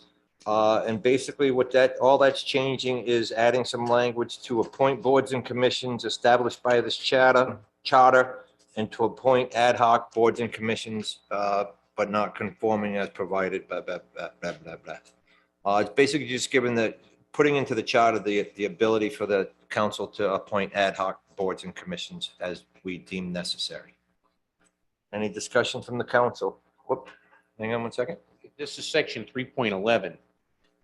That gives the power to appoint ad hoc boards and commissions, but also that they conform to the, that the members conform to the charter. Correct, the provisions. requirements to be So for members. instance, you just appointed someone tonight that is not a resident of the town of Warren. If this provision goes in, just so you know, that appointment couldn't take place. Okay. If I would make an amendment, I would like to make an amendment to that, stating that the town council has the purview to appoint non-residents to ad hoc boards and commissions. Otherwise, we will have to essentially say goodbye to 3 serving members of our boards and commissions who are the chair and newly appointed. Yep, I'm gonna come to the council first. I'll get to you as soon as the council. I agree with Councilperson Cronin's suggestion. I think it makes sense. We do have difficulty filling board positions at times, and we have very capable and credible people come forward that aren't residents, but still add tremendous amount to what the work they do. So I just think it makes sense to give us that option to add non-residents as we see fit. Correct me if I'm wrong, Mr. DeSisto. What this amendment is doing is bringing the ad hoc committees into the charter. That's correct, yes. And again, I use the historical precedent that when we created the Economic Development Committee, allowing out-of-town people and other committees, we were able to do that at will because it wasn't in the charter. Correct. That's been the legal advice you've been given. So why would we want to have language that would curb that opportunity? Well, I think that's something you'd ask the Charter Commission themselves, but I think the issue here is whether or not non-residents should be appointed to any boards. That's the policy question.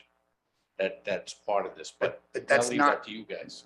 that's not actually the language here. What it's doing is, instead of allowing the flexibility of ad hoc committees to serve at the will of the council, it's putting them in the charter to be law.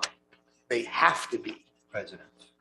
Correct. No, right. not Yeah. just residents, the committees, Yeah, they would not be allowed to serve if they were not residents of Warren. but not just that language. The existence of of those boards and committees themselves would be included in the charter. The language recognizes that the council can appoint ad hoc committees, which means you can come with a committee for a specific issue and have a committee that's not mentioned in the charter. This recognizes that, but it also says that conforming to the provisions of the charter. So where in the charter does it say that, can't we amend the charter someplace to say that? Article 17. So can we amend Article 17 to say that ad hoc committees may, at the town?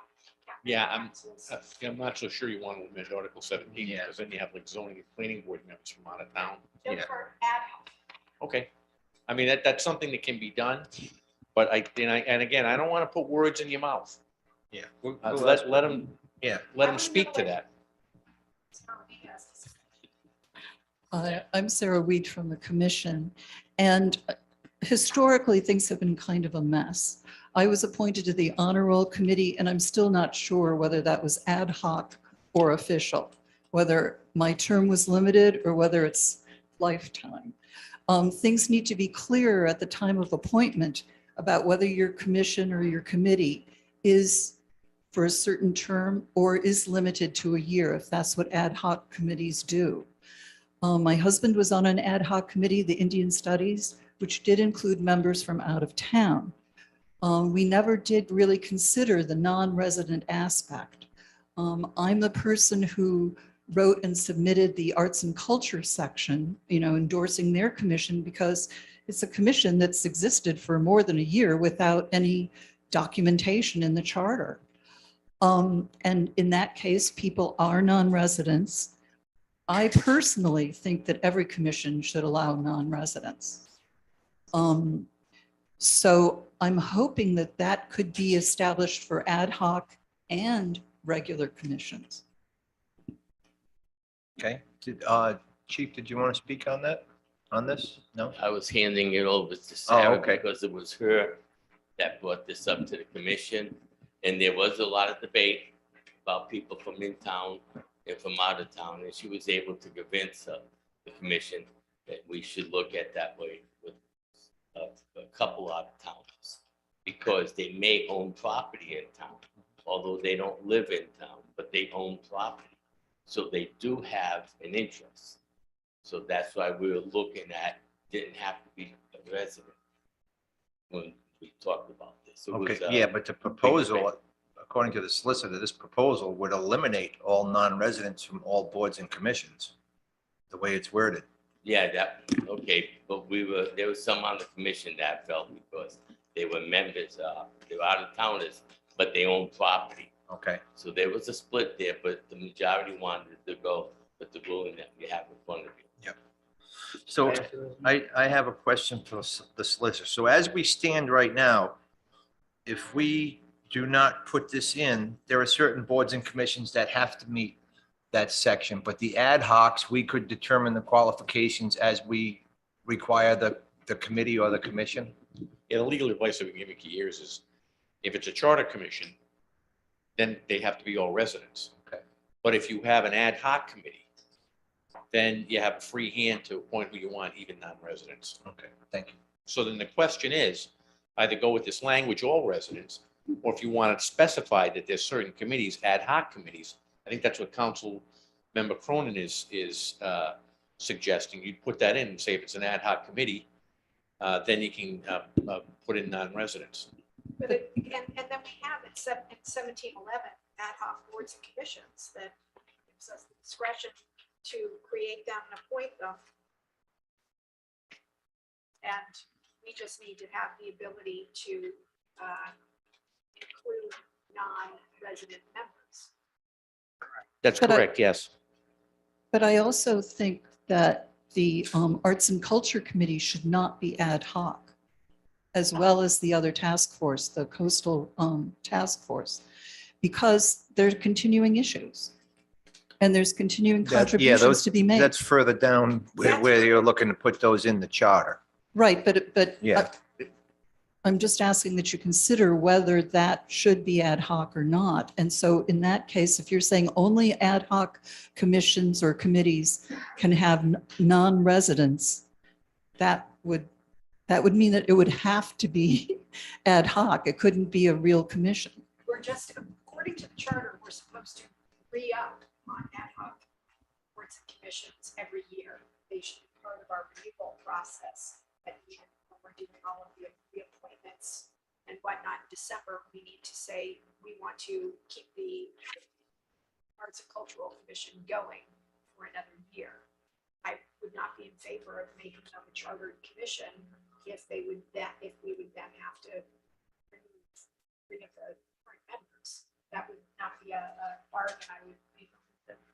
Yeah, I don't want to be looking ahead, but I'm actually not in favor of adding any more boards and commissions to the charter. I like the way they're set up as ad hoc.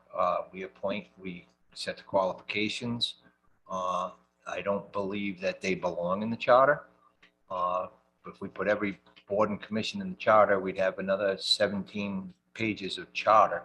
So what I'm thinking is if we somehow strike ad hoc from this language that we're discussing right now, and then leave those other boards and commissions where we do have non-residents in out of the charter, then nothing changes to those boards and commissions. The members get to stay. And if we do get qualified people from out of town, then they get to sit on those boards and commissions.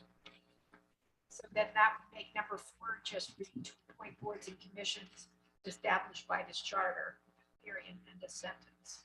Correct. Yeah, basically either that or just leave that whole sentence out. Okay. I have a question. So could we appoint an ad hoc committee for longer than a year? I don't see why not. So if we, in the case of, Ms. Weed's suggestion that, they should be permanent charter commissions, I understand you're worried about sort of the temporary aspect of a 1-year commission or board. So we can, if we feel like this is going to be a longer term decision-making body, we could appoint them for 2 years or 3 years. So I think that would take your reservations out of this, perhaps, maybe. Yeah. It says right here, I believe we could create an ordinance establishing that committee. it says right here in section, when we get there, ad hoc boards and commissions shall generally be time limited to a term of no more than 1 year, which may be extended by the town council at its discretion. So if it says generally, we can appoint and we can create it for as long as we want.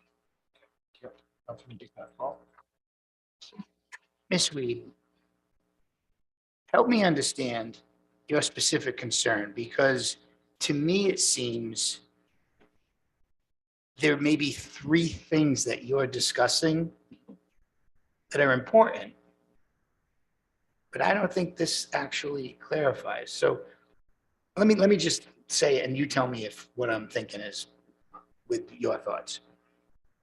You were on a board, you didn't realize how long it was going to be. So that's a bit of an error, possibly, when you were appointed. So this appointing body needs to simply state the fact that you're on the honor roll committee and it's till you die, or you're on the honor roll committee. So that may have happened. There may be a definition to that time length. I also think that definitions have a legal definition. And the two words ad hoc stand for as needed. Economic Development Board has been as needed for 12 years. And at the time, to allow the diversity on that group, we put it outside of the charter. So I do think that what the target you're trying to hit with this is valid, but I'm not sure you're going about it the right way, because I don't quite understand what it would mean by bringing things into the charter that aren't in the charter. The reason they're not in the charter is, by the inherent fact that they're not in the charter gives them the ability to function the way they do. So if we were to bring those in, they would have to conform to the charter, as been stated. I think you're looking for more clarity from the appointing body when those ad hoc committees or chartered committees It would limit. are appointed. Correct. But I mean also though, are appointed. Like in Correct. other words, the perfect example, the honor roll committee. That may simply have been the fact that we didn't state it at the time how long that term was. It's probably in the charter. I don't know. It probably says that the honor roll committee will meet, because I believe they met, and I believe the chair came forward and actually said they're done now. Yes, but it's supposed to be reviewed every 10 years. So it's a question of whether the people who serve now would be, asked to serve then, or that their term continues through that or not. My concern is that this kind of diminishes the Arts and Culture Commission and the Coastal Task Force compared to other commissions. And I do think Arts and Culture have contributed a lot to the town already.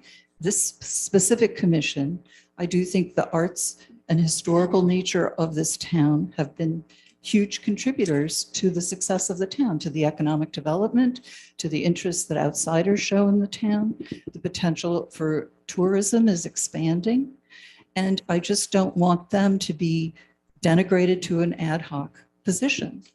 Also, renewing every year means that the person who goes on the commission doesn't, realize what could be their longer term commitment. Well, we just appointed someone for that there is a term on the. Yeah, we committee. have term. That's why if I could just wrap up where I was going with this, because I would like to have somebody help me understand. I don't quite understand what this sentence does. It brings outside of the charter things into the charter, and then by doing that, it washes them. So you heard I don't want to keep repeating myself, but I still don't, I don't hear the clarity of what this. So let me tell you how this happened. Please. A council member came before us over a year ago and said, we need something in the charter about ad hoc committees. So I we didn't say that, did I? So we debated it. We didn't want to put you in the dilemma you're in tonight. We didn't want to preclude, if you think it's important to have outside people. Our committee said, not everybody agreed. If they're going to be from Warren, then they can vote. If they come from out of town, they can't be a voting member. That's basically where we sat when we put this before you.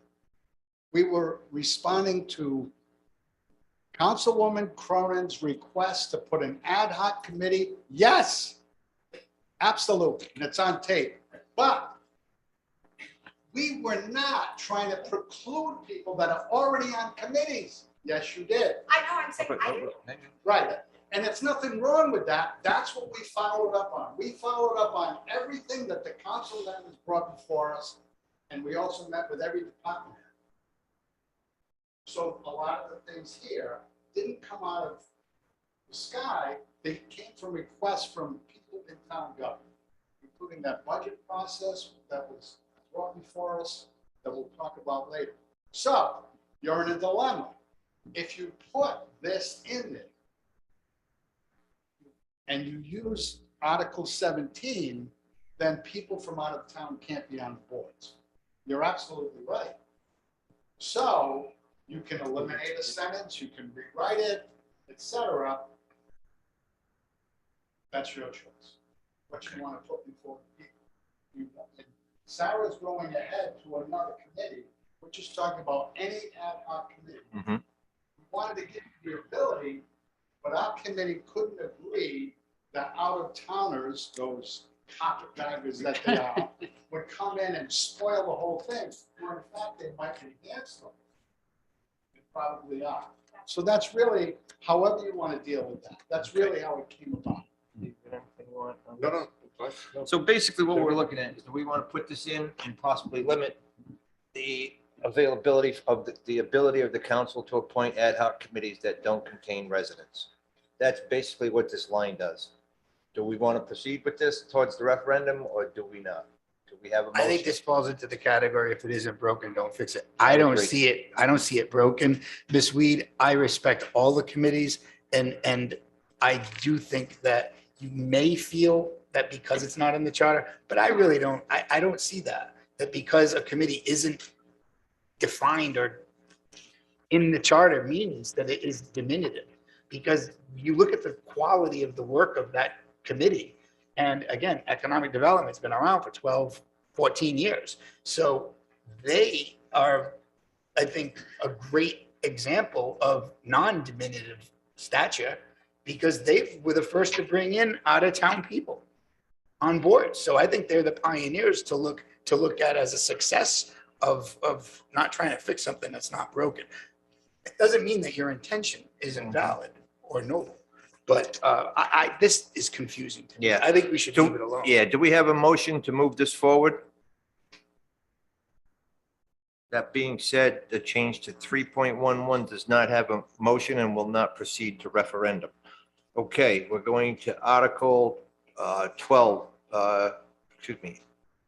Yeah, Section 12.09, Qualifications of the Fire Chief. This just adds a little blurb to bring it up to the current levels or the current codes that are required for his certification. This is kind of a no-brainer to me. Motion to approve. Anybody in the public want to speak towards the qualifications for fire chief? Okay, we have a motion to approve the change to 12.09 qualifications of the fire chief. Do we have a second? Second. All in favor? Aye. Okay, we also have, the next we have is the Board of Fire. The next one is section 12.12, Board of Fire Engineers. There's just a grammatical change from instead of his or her to their.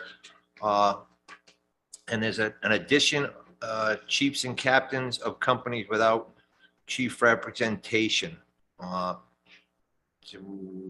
Any comment from the council on this? Well, I think that what we heard was it wasn't always, the chiefs aren't always available. Correct, So, yep. I mean, essentially, it's making it easier for them to convene. Correct. Appropriately, so. Do we have any comment from the public on 12.12? Motion to approve. We have a motion to approve the changes to section Second. 12.12. We have a second. All in favor? Aye. Aye. Okay, next, under the fire marshal.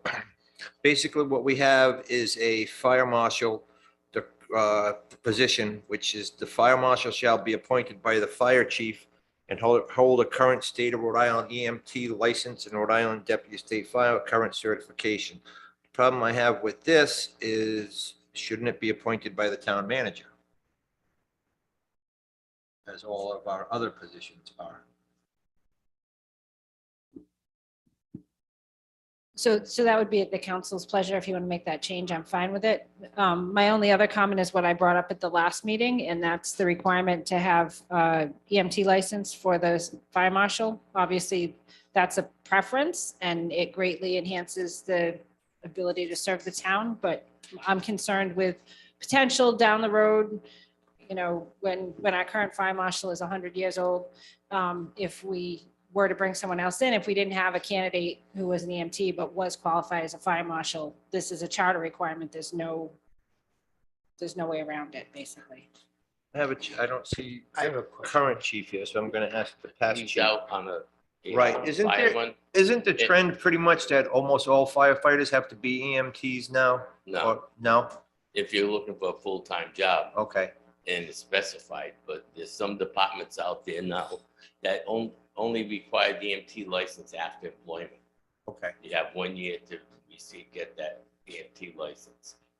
And as far as the fire marshal here, the fire marshal here is appointed by the fire chief. He's an employee of the town. So that's why we kept it. And that's what the chief said, you know, the wording that he put in there, and we went along with it. Okay. So I just wanted, you can do what you want with it, Yeah. but that's why we have the wording that we have. Mr. Hanley, you bring up I'm surprised that we didn't catch this because I don't know of any other department head that hires. And all of the hiring goes to the manager. Unless it's the manager who the council then hires. Actually, the rec director has hiring powers under the current charter Oh, as good. well. For the summer help and stuff, yeah. What we've done procedurally is that the fire marshal position was the appointment was ratified by the town council. Because there is an employment agreement that's with the position, and anyone who receives an employment agreement has to be ratified by the town council.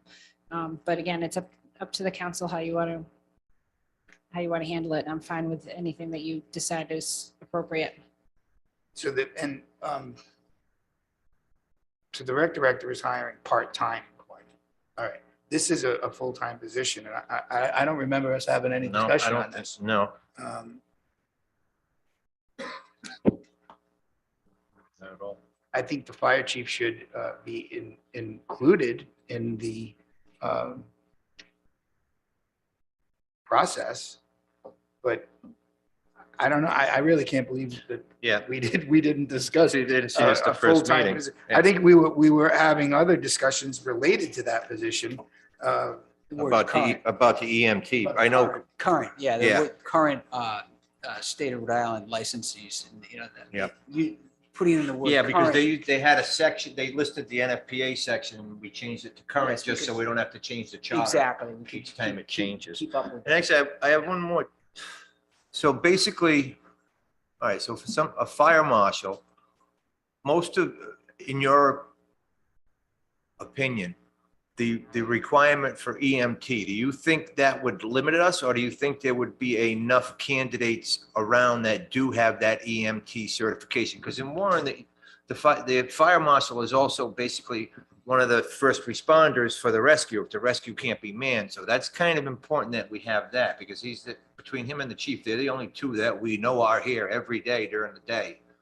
I believe for an you might emergency want to call. wait until the chief gets back and talk about that, because I can't speak on behalf of the chief at all. Okay. Okay, so I would prefer that you let the chief answer those questions for you, because I think he'll make better clarification. But we have to of what move he's this, looking we have to move this forward, so. And I did discuss this with the chief. Okay. And we both are in agreement that it's a preference. But I expressed to him my concern with having a hard and fast requirement in the charter, and he indicated to me that he agreed with me that as long as it's a preference, that I don't think he was aware that there's no waiver from that if we were in a situation where we didn't have a candidate who was also an EMT. Okay, I've got some wording. I think adding 3 words to this might make everybody sitting here happy. The fire marshal shall be appointed by the town manager and preferably hold a current state of Rhode Island EMT license. It alleviates the manager's concern. I wouldn't mind having it in conjunction with the fire chief. I think that the manager may not have the in-depth knowledge during the interviewing process that the chief would have. So I think Yep. they should be together. I just think that having the manager at that actual process from the beginning, the get-go, considering that person is going to answer to the town manager.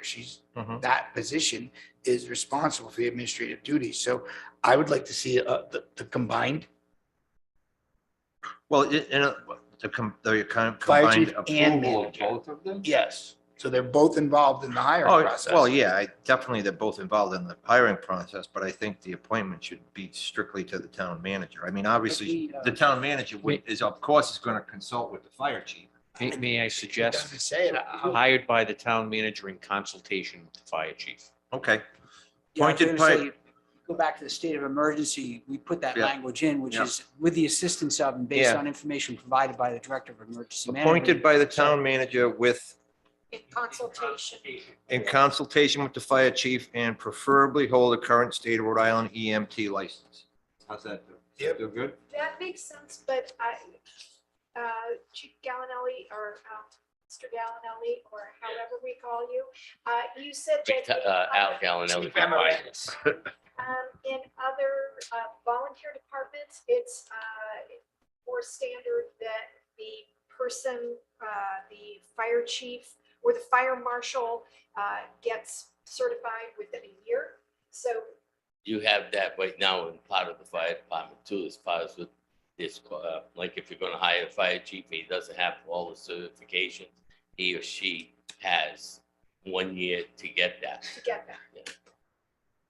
But we can handle that in the job description. Okay, that's part of the Yeah. job description. Thank you. Yep. That's the- All right, so can we have a motion for the changes to 12.15 regarding the fire marshal to move forward, or either a motion, if anybody wants to move this forward to the referendum? With the corrected language, I would make a motion. We have a motion Second. and a second. All in favor? Aye. Okay, next we're down to the Department of Wastewater Management. Basically, this is just scrapping the duties and powers of this Warren Sewer Commission and switching it over to giving the town manager the ability to hire superintendent of sewers. The town council would appoint and provide the requirements. And isn't this because there's no sewer commission? Correct. So all we're doing is bringing it. Yeah, Bringing it to. I'd like to, if someone from the commission, just to give us a quick rundown on the reason for this change. Is it just because there's no sewer commission, so it's scratching that and No moving the sewer duties? commission, just scratching it off. Okay. And going the way it's been done right along since the sewer commission was eliminated in the charter several years ago. Okay, thank you. And all we're doing is just making a clarification. Okay. Do we have any questions? So moved. Anybody from the public want to speak on that section? Okay, well, we have a motion to scratch section 1 from 15.01, removing the reference to the Warren Sewer Commission. All in favor? Oh, do we have a second? And then are we addressing section 2 as well? With those Second, amendments? section 2, which takes out the last 2 paragraphs as well. Okay, then I'll second that. We have a motion and a second. All in favor? Aye. Anyone opposed? Okay, next we have other town officials. And basically, we're just changing the name of the public assistance agent to social service director in a few locations in it. In 2 locations in section 1604.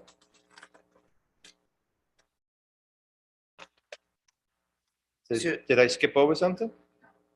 Oh, okay. Okay, so basically, it's just changing the name from public assistant agent to social service director in 2 locations in section 1604. Any questions from the council? No, I imagine the change is just to take into consideration the larger role that person has. Okay, can we have a motion to move this forward? So moved. We have a second. Second. Okay, we have a motion and second to move 16.04 to referendum. All in favor? Aye. Okay, next we come up on boards and commissions. We come up to the planning board, and basically what this is proposing is to keep the 9 members, but make it 7 and 2 alternates, which kind of would make a little bit of sense. We'll still be able to retain the 9 members, but it would only require 4 for a quorum, whereas now it requires 5. And sometimes that is a problem to get up to that number. Any questions from the council? Yes. How do we reduce to 7 and 2 alternates? That was a large discussion we had last time we met. And I think the beginning of the discussion was just to drop it to 7. I think the 2 alternates came in as part of that discussion. again, how do we get to those 7 and 2 numbers, like who gets the seats and who gets the alternate seats, and that's Yeah, the question. right, that I yeah. had. There's language in the current charter that says that when the charter is enacted, and that covers amendments, that all those that are in office, including appointed office, retain their offices. So what happens in this situation, if the planning board is reduced to 7 full members, the next member up, when the term expires, that seat will be eliminated.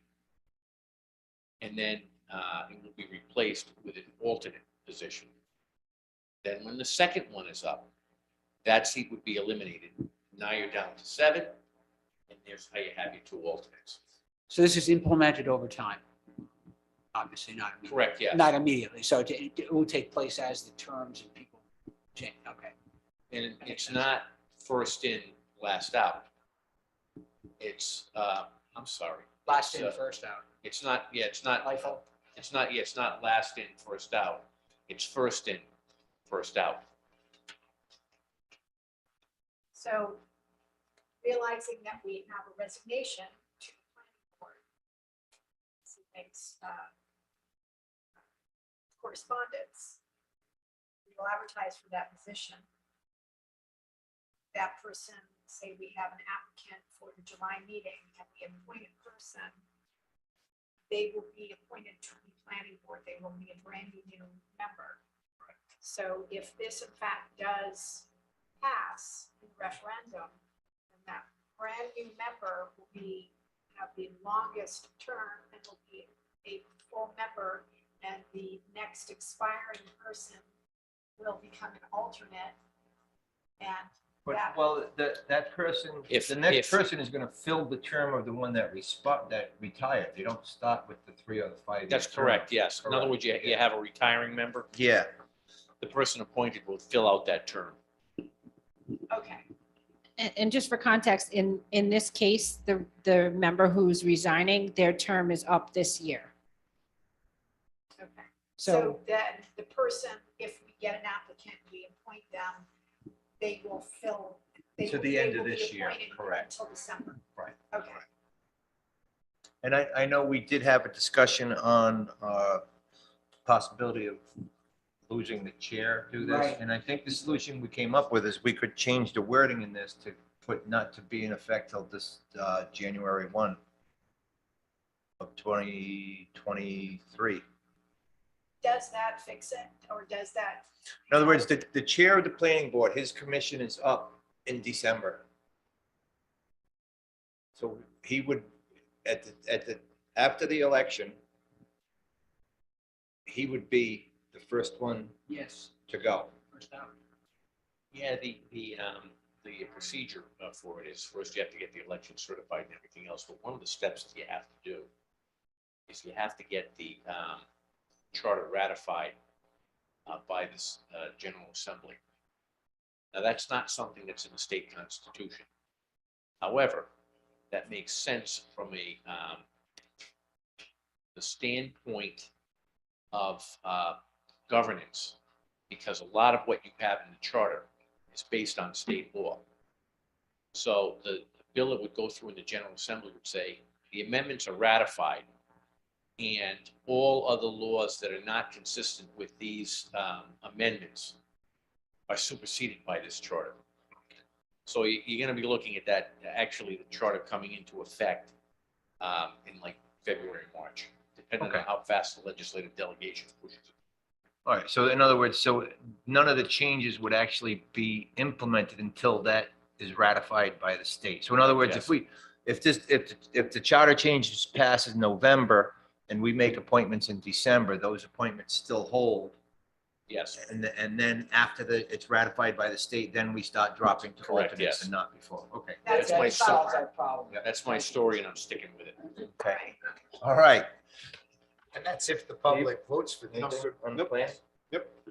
Anything from the public that would like to speak from the reduction of the planning board from 9 full members to 7 plus 2? Andy, you're dying to talk. I know you are. We never had a problem. That's true, yeah, but it's become a problem now. Okay, nothing from the public. How does the council want to deal with this? Do I have a motion to move Motion this to to referendum? Move it forward. We have a motion and a second to move 1701 forward. All in favor? Aye. Opposed? Okay. Next, we have, which we already discussed a little bit, we have section 1709, which is actually pulling the Arts and Cultural Commission into the charter, which would require it to meet the full requirements of the charter, which would limit its ability to have out-of-town people serve on that board. Do we need any more discussion on this? Do we kind of know what we're doing? Yeah, Okay, anybody in the public like to speak on this? Ms. Sweet?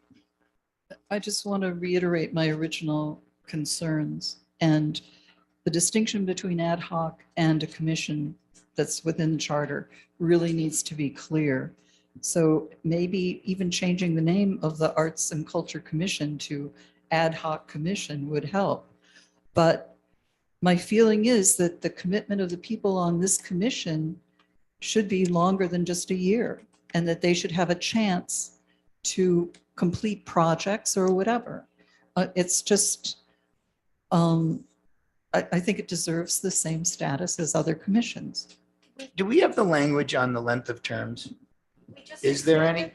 We set them when we set the Right, committee. so again, the confusion of the definition ad hoc is as needed. So it doesn't just receive a one, it's not like there, that is attached. Ad hoc simply means as needed. We could call it very important committee created by the council outside of the charter. I mean, I know a title matters, don't get me wrong, but there are lengths of time for these members to serve, so they're not wondering when this is gonna end or happen. They know they're on for 3 years. Right, and if we didn't put that in when we created the committee, then shame on us if we didn't put the term. Right, and that's why I think that Ms. Reed may have actually valid points that she brought up, because we may have made appointments without really letting people know the length of time. So that, we take responsibility for, but we can add length of duration, staggered, we can do all sorts of things outside of the charter for those committees, and they can serve forever. And we could create a committee outside of the charter and actually say this committee will be forever, perpetuity, and it will consist of 9 members, and they will go on this and that. That doesn't mean it's going to. The other aspect is that it defines the committee if that's in the charter. It says what their duties are. And that should be a consistent presentation of what they're responsible for. I guess that's where. But also it could limit their duties also, whereas an ad hoc committee, we could add duties, subtract duties. If it's in the charter, then it's in the charter. We can't change that. Say something comes up and we want you guys to look at it. If it's not in the charter and it's not one of your duties, we can't ask you to do that. I have to agree with that. I think the nimbleness, the flexibility of that group has really been very successful. They've accomplished so much, done so much, and we really haven't had to, oversee, or we've got another agenda item this evening for public art again. So they're very active and productive and creative. So unless their board chair, who I believe wants to speak before us, says we feel diminished or not seen, we see you, we acknowledge you, we thank you. Yeah, I don't want to be limited by, I think it's preferential to keep it at. Come on down.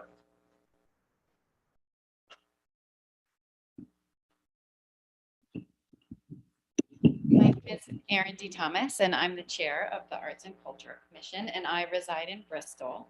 But I do have a business here and am very, very invested. And I can say that Sally Turner and Susan, who are also part of the board, are very, very invested in the community. And we have the right sort of MO in mind. And we've sort of established our own term limits, which I'm realizing now is not official, but we go into this thinking, or we are now going into this thinking as of this past year, that it's a 3-year term limit. So we are sort of, which could be just made up by us. Well, But- and also, as you're saying that, and this is going to be towards the solicitor, Anthony, that what they proposed that we put in the charter, we could put that in the language that created the committee, which puts the number of people, the terms, and then that would be established, and it would be protected, because literally, if we put this in the charter, you're no longer the chairman, you're not even on the committee. So we don't want to do that, okay? That's correct, you can do that. Okay. But also the statement that if it goes in the charter, that's it until your next charter review is correct also. So, yes, you can do that. All right. Any other? No? It's council's pleasure. Does anyone want to make a motion to move this forward? Again, if it isn't broken, don't fix it. I don't think this fixes anything. A motion for no action. I don't even think we need a motion. Nope. Okay, we have no motion to move section 1709 forward. But now we're going to go to 1710, and basically this is the same, pretty much going to be the same discussion. It's the Climate Change Action Task Force. Do we have anyone that wants to add this to move this forward to referendum to add to the charter? And again, this would exclude, let's say, an expert that lives in Correct. Bristol who would want to come and be involved. I think that also for the viewing public and for the people who are here, we'll make a motion, we'll put an agenda item next month to strengthen the language of our committees that stand so that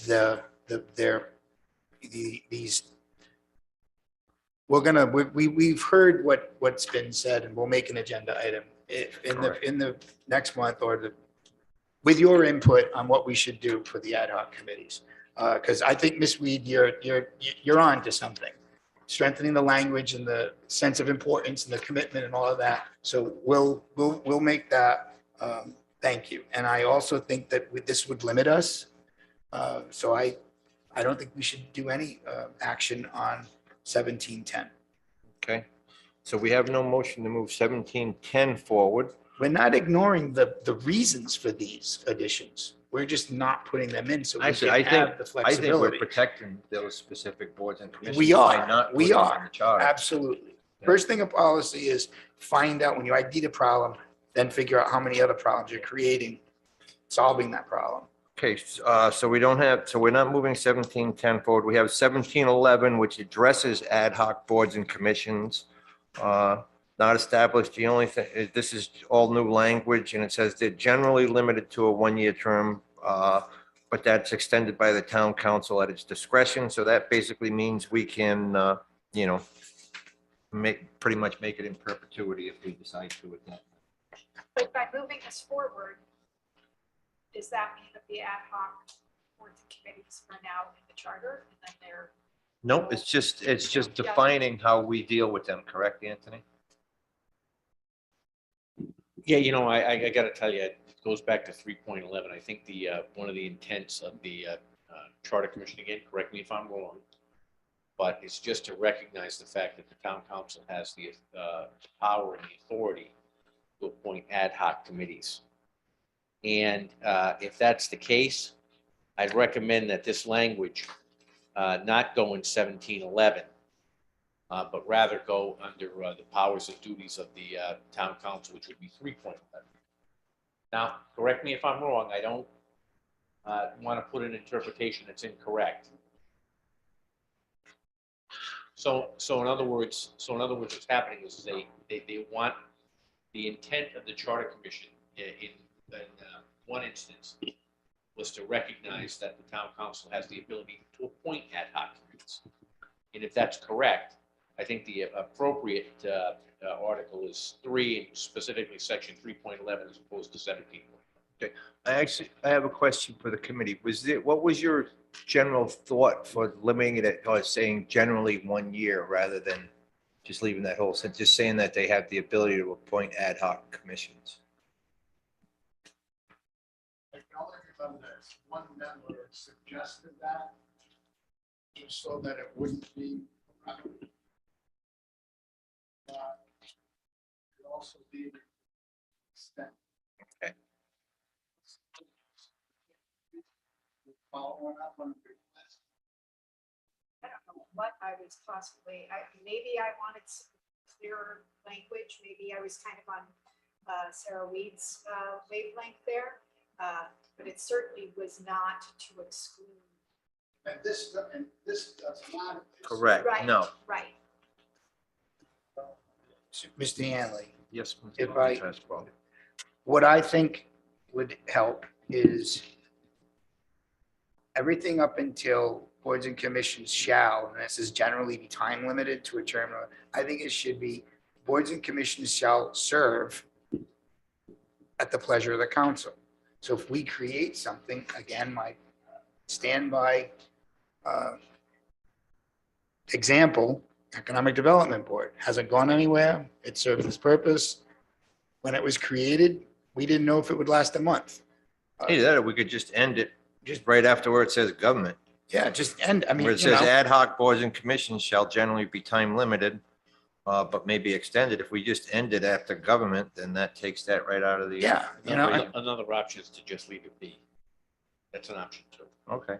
yeah, I think we should just leave it be. Okay. All right. Again, I think that this kind of had some valid roots, but it's not really hitting the mark. Right. When I say leave it be, I mean, you don't have to put this in. Correct. That's In other what I words, don't mean, move just leave it forward. alone Yeah. and we All don't, right. Is there anyone from the public that would like to comment on section 1711? because we do have the power to create these Correct. boards. So why do we have to say that we do? We do. I got it. Okay, anything else from the council? Do we have a motion to move this to referendum? Okay, we do not. 1711 does not move to referendum.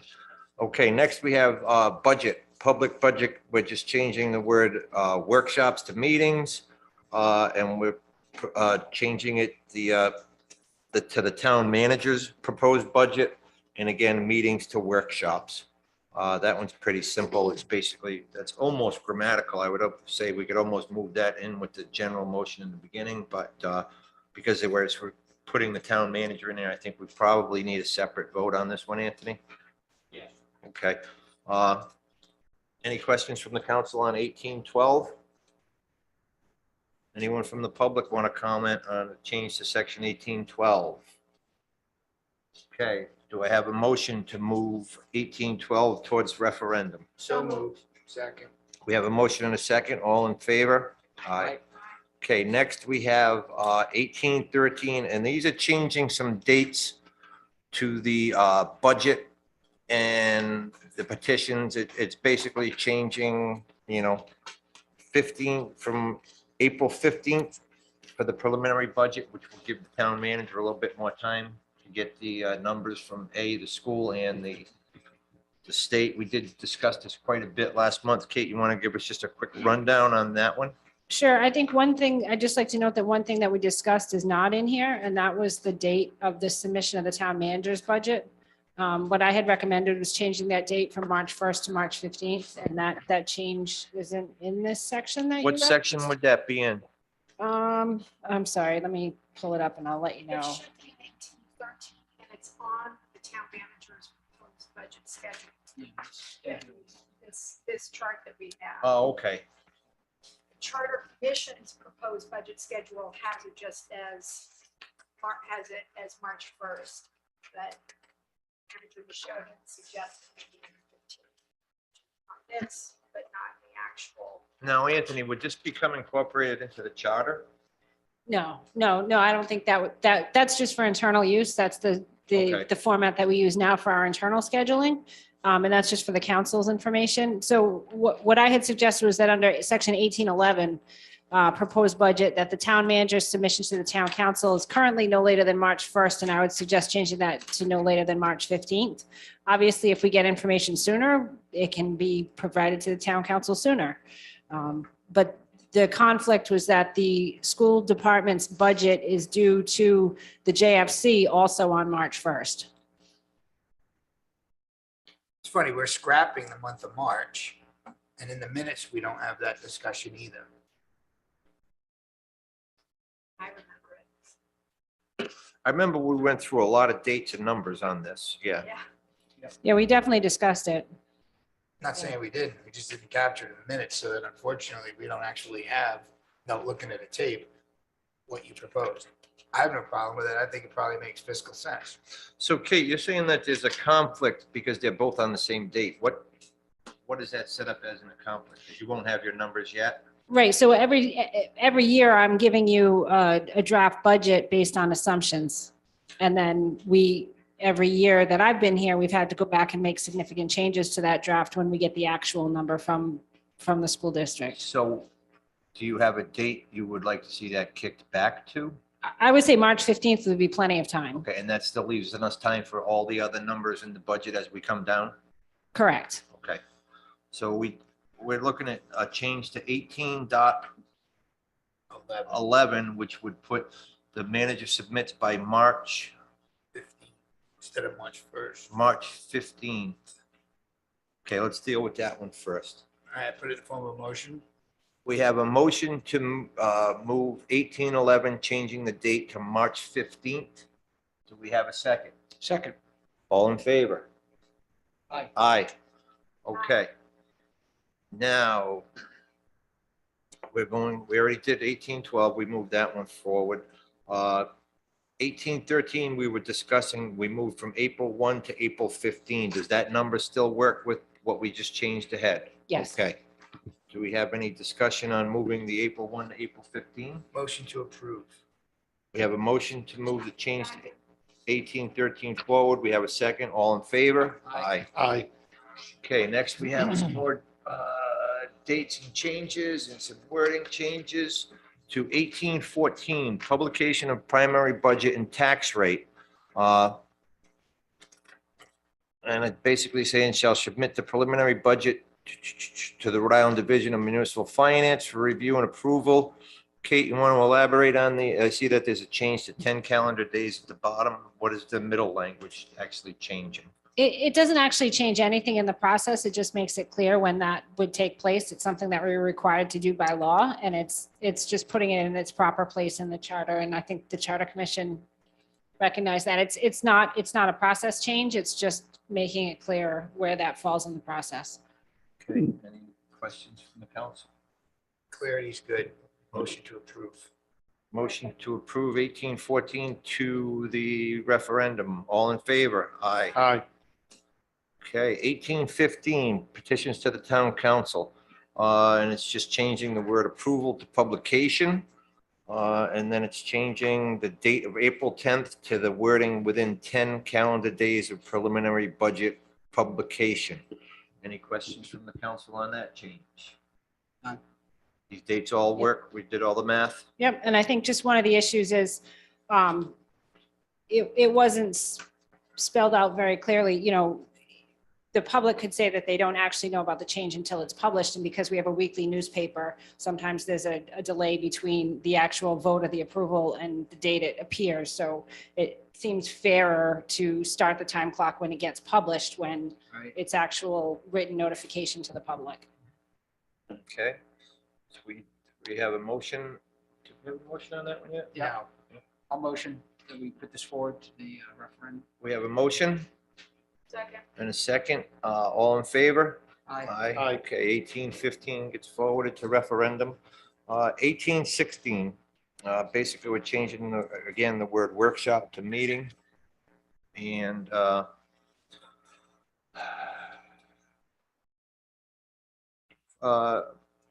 would somebody from the Charter Commission want to give us a quick rundown on this change for the public, or should it be Kate, who is the most familiar with this? It is all Kate, what she sent to us, so I turn it over to her. Okay. So again, this is not actually changing the process. It's just clarifying, and it's removing some of those hard dates, the public workshop being no later than the third Monday in April. The time frame is already defined by the number of days that people have to submit petitions and for petitions to be verified and all of that. By putting a hard date in there, it's almost impossible because of the advertising schedule that kicks off the whole thing. So if we just leave it as it is proposed, then one thing will follow right after the other, but it doesn't put an actual number and date in there that we may not be able to meet just because of when the newspaper gets published. Okay, any comments from the public? Council? Motion to approve. Motion to move 1816 towards referendum. Second. We have a motion and a second. All in favor? Aye. Okay, now we're down to 1817, the final budget. Kate? Yeah, wait, I have one question I just found interesting when I was reading this. This is why are we saying a petition will only pass with 3 members? That's a quorum. Nothing can pass without 3 members. Isn't that redundant language?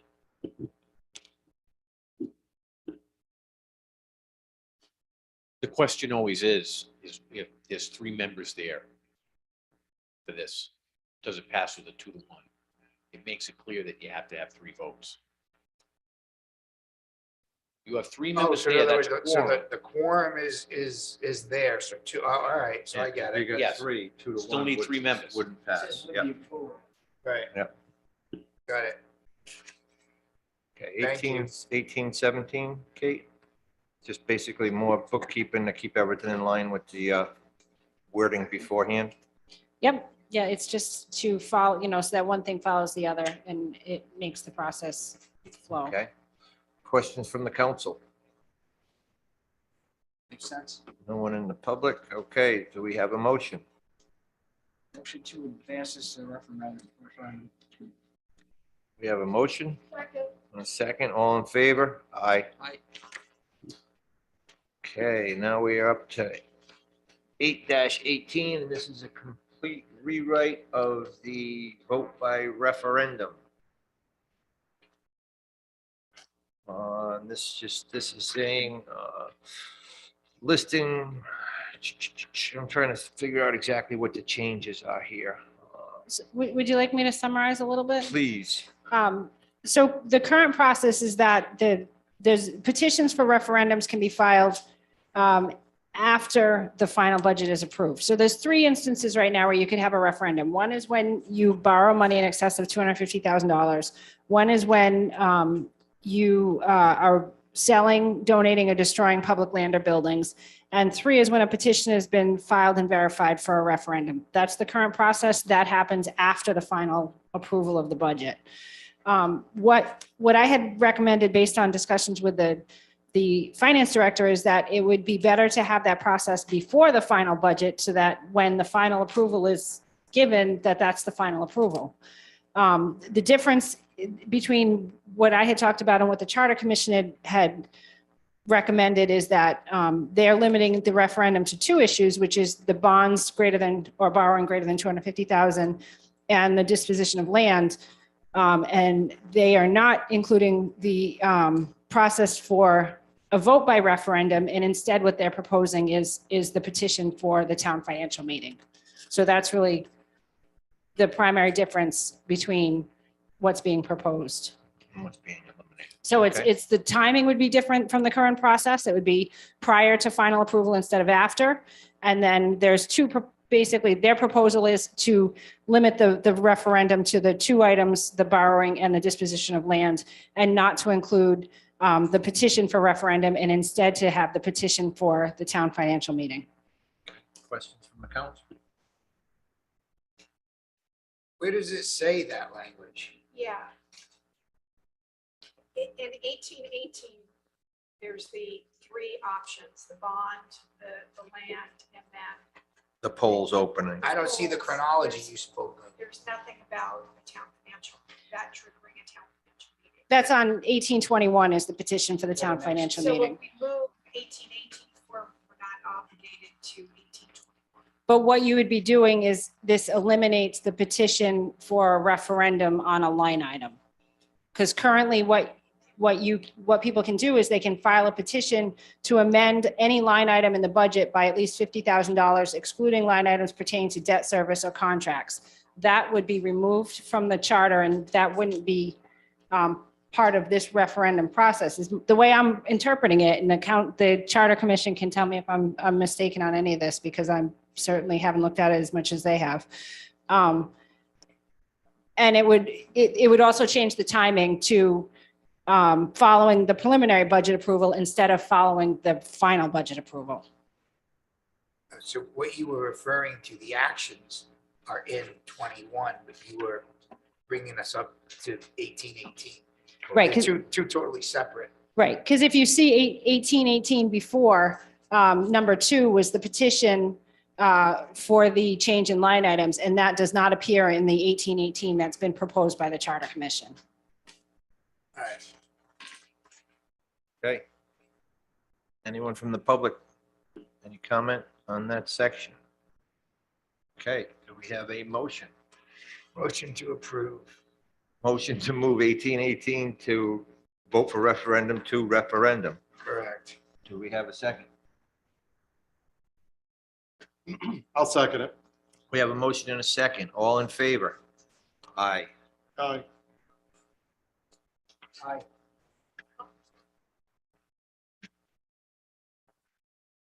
What's happening? I'm waiting for the votes down there. I know, I mean, am I missing something here?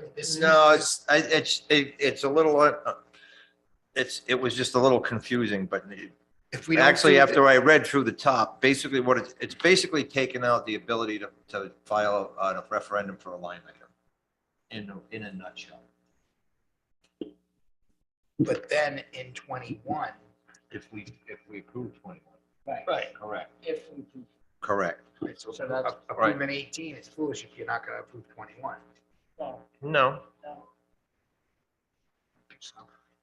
They're inherent. All right, One 1819. directly affects the other.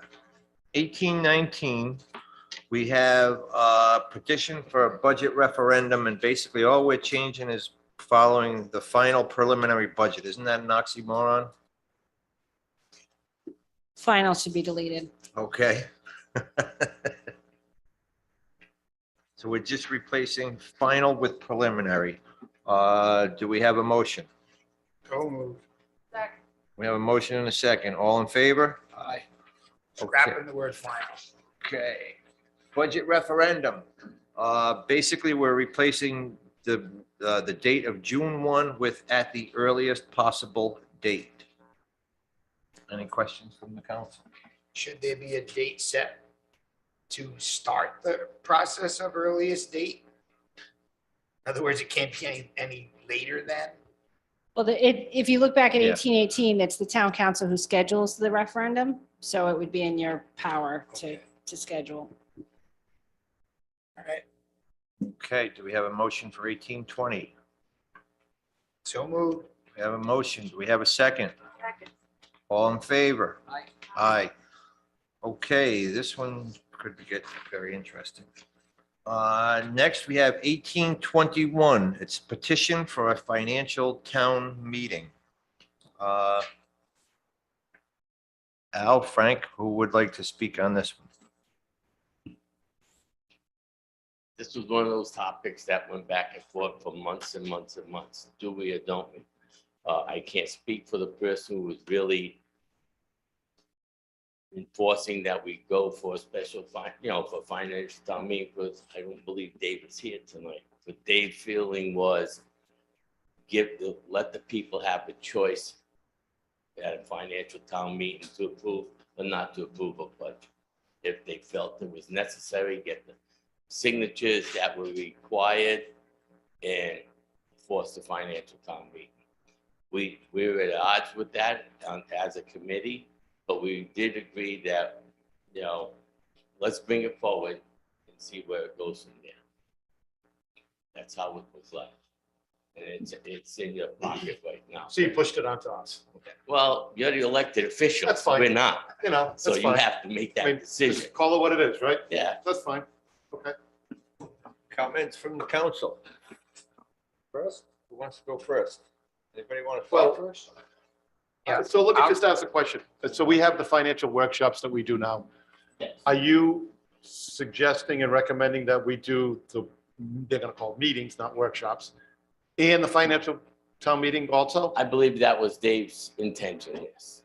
And like I said, I can't speak on behalf of Dave, he's not No, he's here, not but here. I No. believe that was his intention, And- yes. But we've had conversations Yeah. about this, and it was to try to instill the public to get more involved in the budget process. That's what I think. Fair is enough, right? intent. And, this was my fourth one I went through, and I think maybe 10 people have attended a workshop throughout the years. Now, are you thinking that number is going to go up if there's a financial town meeting? I can't answer that question. It depends if there's a heated. It depends if on there's a heated what budget the item, issue yeah. may be. I mean, the last one I attended, I don't know if it was the last one, the one that comes to mind, the most memorable, was when there was an issue with the building official. And the meeting wasn't about the budget, it was about eliminating a position in the community. So it kind of got off the rails of what the purpose of a financial town meeting was. So this to me would be a slippery slope, but I'm open to this discussion. Anyone else from the council? I'm not in favor of reinstating the financial town meeting. I'm just not, based on my experience in town and seeing how often or not often that it was held because of quorum. There is an option for the public, and they can use the referendum. They can submit petitions, and they can have their effect on the budget in that way. I think that's an option for them. Come to a workshop. Yeah. Well, not yet, it's still a workshop. Right. Yeah. I'm opposed to doing this. I think that the way that we've done it now for a while affords everybody the opportunity to come here and ask questions and voice opinions and get involved. And saw the decline of participation at financial town meetings to the result of not meeting a quorum and just a budget passing automatically. Does that mean that it was a good budget and we've all done a good job? Well, maybe it does, but a lot of hard work and money goes into putting on one of those meetings, and it's just, why go back when we basically established that that wasn't working? I would not support that. People got to come here and get involved, but I don't think that we can. When we look at 1821 on page 10 and 1821 on 11, they're two totally separate things. So which are we dealing with? Well, both of them. One of them, I believe, is the petition to set up the financial town meeting. And if we approve that, the second one would be the process of the financial town meeting.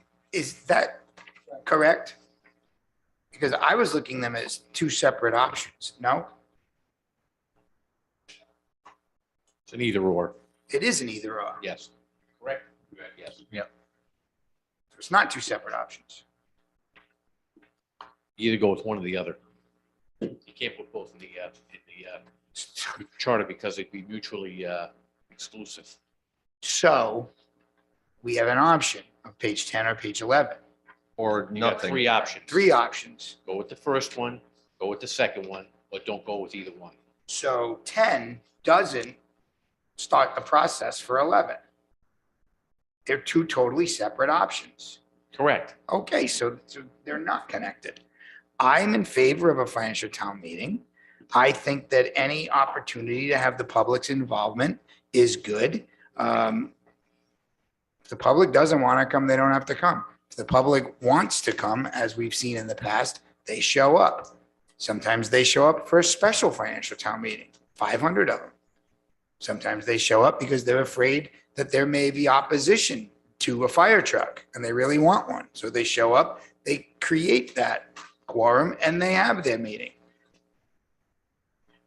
I think that the budgetary process has failed right now because nobody even knows what's going on. Financial town meeting, I think, gives people the opportunity to show up, even if they didn't come to the budgetary meetings during the year, during the financial calendar. So I'm in favor of it. I think restricting opportunity for the public's participation is a bad thing. So I'm in favor of it. Anyone from the public care to speak on this? Okay, that being said, do we have a motion to move either of the 1821s to a referendum? I make a motion to move page 11, 1821 forward. We have a second. Being no second, 1821 will not get moved towards the, to a referendum.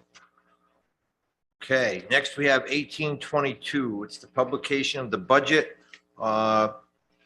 And basically, it's just adding a word in the summary shall be advertised in the newspaper and posted on the town's website.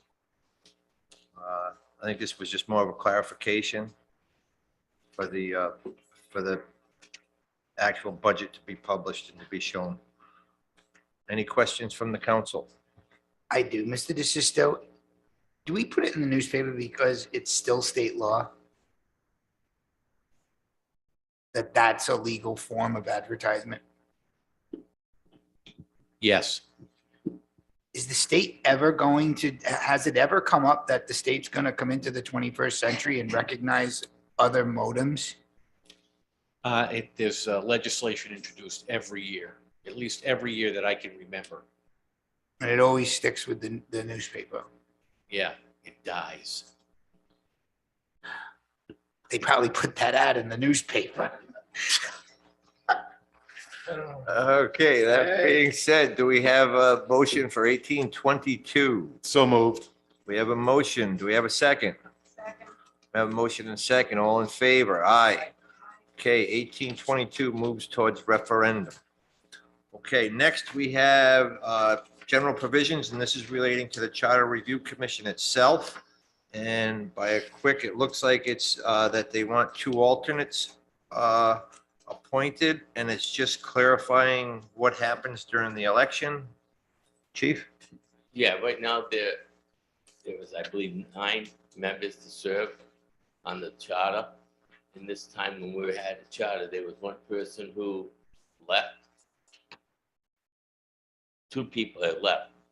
And we came before the council to get advertisement to replace the first one, but the second one left later on because of job commitment and moved out of town. But we felt if we had 2 alternates being, running for the position, all 9 would be there with the 2 alternates, and they would sit on the board and hear everything. And if someone was to drop out, we wouldn't have to come back to the council and ask for re-advertising and bringing someone up to speed. We're fortunate, Kenny applied for the first position. We were able to bring him up to speed right away, and he adapted very well. So we're trying to hopefully eliminate that in the future with other charters. Motion to move forward. Any comments from the public? Makes sense. Okay, we have a motion. I just have just a couple of quick questions. What's the quorum? What do you guys require for a quorum? Do you need all 9 members there? No, I believe it's 5. So you need 5? Yeah. Okay. But the state law, and Tony, you can correct me on it, states how many we can have on the charter commission, people money. So we couldn't I tried to go down a little bit because everybody was having a hard time picking people on committee boards. And then we found out that the law states you have to have X amount of people on the charter. And not everybody was elected. Didn't we have to appoint some? They were. Did we have 9 candidates? Yeah, they were write-in. 2 Write-ins. 2 actually people man. Yeah. And the other 7 were write-ins. Oh. Yes. But we couldn't get 9, and that's why I was thinking of changing and go lower. But then the state law said. Well, I'm just wondering if we should change the process and just go to an appointed process instead of an elected process. Did you guys have any discussions about that at all? Or were you just concentrating on the numbers? Just on the numbers. Okay. Yeah.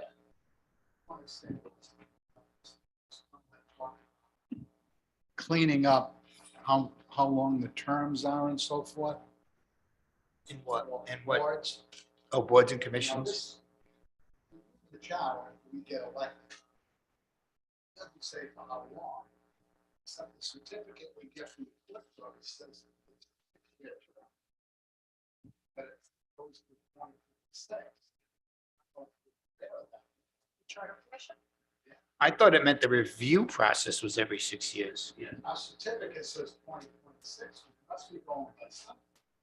I don't know if it's state law or what. it Are may they be. still there, ready to go in case we need them? So Until the you might next. want to get rid of us tonight. Start- While I'm- Start over again. Bullpen. Start from the beginning, page So, one. Just, if you're gonna look at boards and that would be one. And now's the time, or else that would sit there for another 6 years.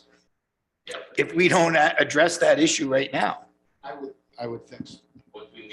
Well, if it says at least every 6 years, an election, in my term, is a term limit. So every 6 years, there shall be an election. That's automatically a term limit. Your certificate maybe shouldn't say till when, but as soon as there is an election, that would be your term limit, the way I look at it. I will defer to Wait, it the says the commission to the shall legal be scholar. elected at a general election. But it doesn't say how long they serve. Like maybe it says. It says at least every 6 years, they shall be elected. So as soon as there's an election, that's the end of their term. I don't know. Let's see what the solicitor has to say. That's what I thought it meant. Yeah. Or like, how long does their body of work actually, what if they wanted to do 3 years worth of work? No, it's because it goes by. The next election It's cycle. not, you don't have 6-year terms. That's okay, whatever it is. Article 13, Section 6 states that there be 9 qualified electors of the town and that it be by election. That is for charter commissions. That's the language that was adopted. So they were elected 2 years before, and then at the next election is when it's. They get elected, and then it gets do their placed on work. the next ballot. So That's that's the pretty term. much their, that's That's a pretty much term their limit. time limits. It's not 2 years because we need to lead time to get the language into the Secretary of State. So once their report is given, they're giving it to you now, and take your votes. The Charter Commission is discharged for their duties. Should we say that for clarity? No. I think it's, Yeah, just said it. I actually don't think you need to do that.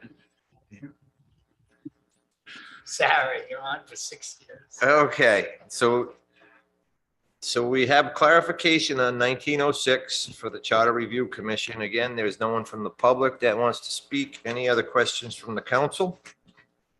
Can we have a motion? So moved. We have a motion to move 1906 towards referendum. Yeah, language presented. We have a second. All in favor? Aye. Okay, that wraps up that part of the agenda. I want to thank the Charter Commission for all of their hard work. Oh, wait, Mr. Hanley. Miss Chief Souza's back. Did we want to just let him know what we did considering? Chief, what we spoke did about on his input? on the fire marshal, we changed it to, the fire marshal shall be appointed by the town manager with consultation from the chief, and we moved, instead of mandating he hold a current state EMT, we said preferably hold the current state of Rhode Island EMT. Okay, good, thank you. So again, I want to thank the Charter Commission for all of their hard work. I want to thank everybody in the audience for struggling through that with us. But, I wish we had snacks, but we didn't. But, I heard that the Charter Commission is buying coffee and donuts. So, In 6 years. yes, at the end of this 6-year term. I maybe I could take this opportunity to refresh my memory on who resigned from the, what was it, the planning board? Yeah, we're getting up to C7 All now. right, good. Yep. All right, so I believe the next item on the agenda is going to be correspondence. Yes, we finished all of the petitions. We finished the public hearings. Okay.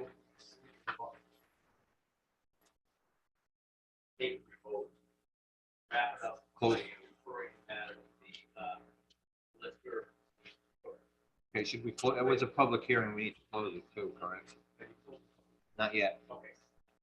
So we should close the public hearing? Correct. Yeah, okay. So let's go back there. Do we have a Motion motion to close the public hearing. and refer the changes? No, first we have to close. Oh, okay. Motion and a second to close the public hearing. All in favor? Aye. Motion to refer changes to the clerk and solicitor for drafting language. Just to put the cherry on top of the Sunday. Next, what I'd like to do with your next meeting is present you with the language that will go on the ballot. Okay. So that you can approve it and send it out to Secretary of State. Is my motion properly formed?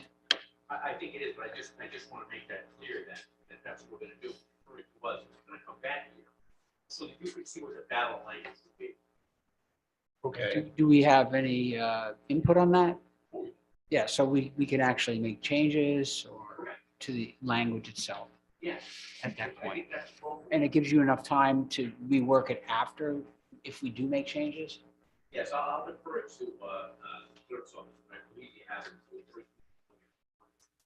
August 15th. Thank you to send that language out. And I'm expecting that there will be editorial comments on it. And I'd like to explain what we've come up with on this. Just so you know what we're doing. Just We always wonder if you know what you're doing, so. I was gonna say, boy, that's, yeah. Okay. Right, so like, it's We'll gonna be be one of those, prepared. if you're in favor of this, vote no. I get it. Okay, so we have a motion by Councilman Di Pasquale to forward the changes, the solicitor and the town clerk to come up with the language for the referendum questions. Do we have a second? In consultation with the manager and the traffic committee. Yes. Okay. Do we have a second? Second. Second. All in favor? Aye. Aye. Okay. Now we're at correspondence. Is there anything anyone would like to pull besides C7? I just want to pull C7. I want to make sure that we send out a letter of thank you to the Andrea Giles. to Andrea Giles, that's resigning from the planning board. And also, I would like to make sure that that position gets posted. If we could have that in the form of a motion. So moved. We have a motion. Do we have a second? Second. All in favor? Aye. Okay, next we are under new business. This is discussion and action regarding an easement for a forced main sewer line. This way.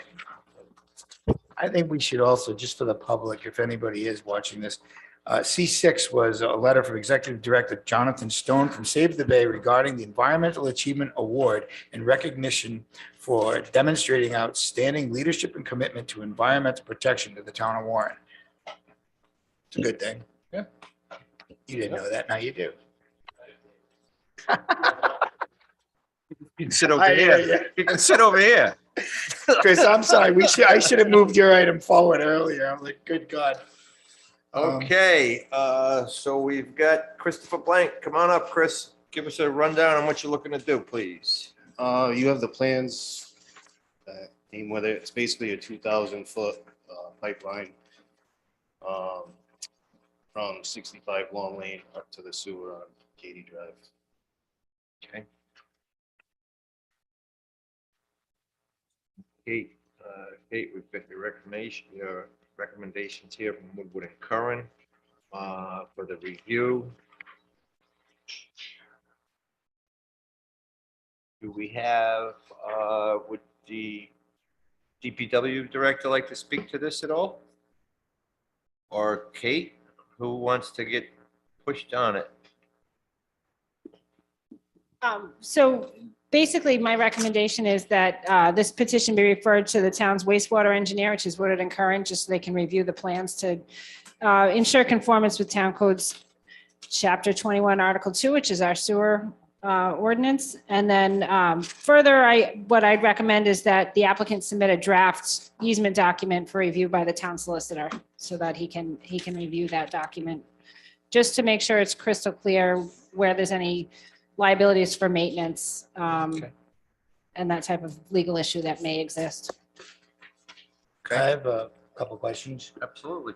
Mr. Blank. To respond on Kate. Oh, I'm sorry. I had already Absolutely. talked to the sewer department. They said that it happens all the time. It's not uncommon, so I mean, we can get their written approval, but that was verbal from them. So as far as that, and I talked to Peter Withers about it also, and he said as long as everything's engineered, he said it's the same thing. It's pretty normal. Yeah, I've seen in other instances where there arise problems down the road, and if it's not Yeah, which is fine. documented, then gets Yeah, yeah. muddy. Yeah, have their written rather than verbal. So, Mr. Blank, will this be servicing only your home? I have an extra lot there as well. I should So say it- your so- property. So it was designed to service the house that's under construction now Mhm. and the empty lot. But that pipe can service several other buildings. So if someone was to develop down the road between there and Katy Drive, or even the opposite way, they could tie into it. And is this 2 inch or 2 foot? This is 2 inch. That's what It's I, a pressure, it's a pressurized main. so it's a macerator? Pump, and- yeah, it's pumped Right. up, yeah. So you're not using gravity, you can use a smaller pipe, it's macerated and pumped. Okay. Yeah, with the pipe stays full, so you're only moving what's In it? You have a tank that goes off at a certain limit, say 1,000 gallons. When that tank hits 1,000 gallons, then it pumps. Got it. And this will be your property? The pipe is gonna be Yes, your possession. You own it, you're responsible for it. yes, yeah. All right. Unless, I mean, it's like, if someone along the way is having septic issues, and it's cheaper to tie in, I'd have to accept royalties. That would be it'd be a different matter, either whether I take royalties or we both take joint. Expenses of any maintenance or anything while in possession. So you're basically, you're, But if that's at a later date, at this time, it's only for the one house with the option to tie in the second house on the extra lot that I own. and so we all know what we're talking about here. Your easement is, you're just simply looking for a path. You want the easement, you want the path. Yes. We're gonna have no other involvement. Correct. So like if a 4 inch pipe may serve your purposes better down the road, that's all on you. And that's something, I know a long time ago, I Yeah, discussed this you- when it you came brought as the this, first yep. idea, but I thought if there's a development on one of the farms there, it's gonna be more feasible for them to run their own line. Oh, really? So if So there would be if there's- several if of there's these? Well, if there's 10 houses going up in one of the farms down there, it would probably be more feasible for them than to pay me to tie into my line. So to increase the size of the line. So they would probably be for looking at, future- They'd need a for bigger future line for people like 10 tying into houses, it, yeah. right? it would probably be more feasible for them. So that's why I figured a 2 inch line, if the existing houses that are there, if one or two people want to tie into it as well, at a future time, there's the capability for the size of the line. But you're, Growing up bigger, I don't see anything but more stagnant water. so you're aware of all of those personal, call them options that Yes. are available to you or not. And again, it has nothing to do with this.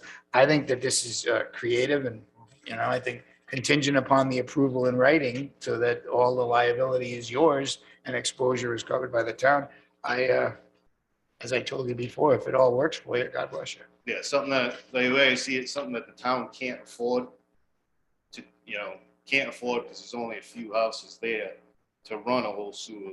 And I'm able to do that and it will alleviate other issues if, it'll benefit other houses if they do need to tie into it.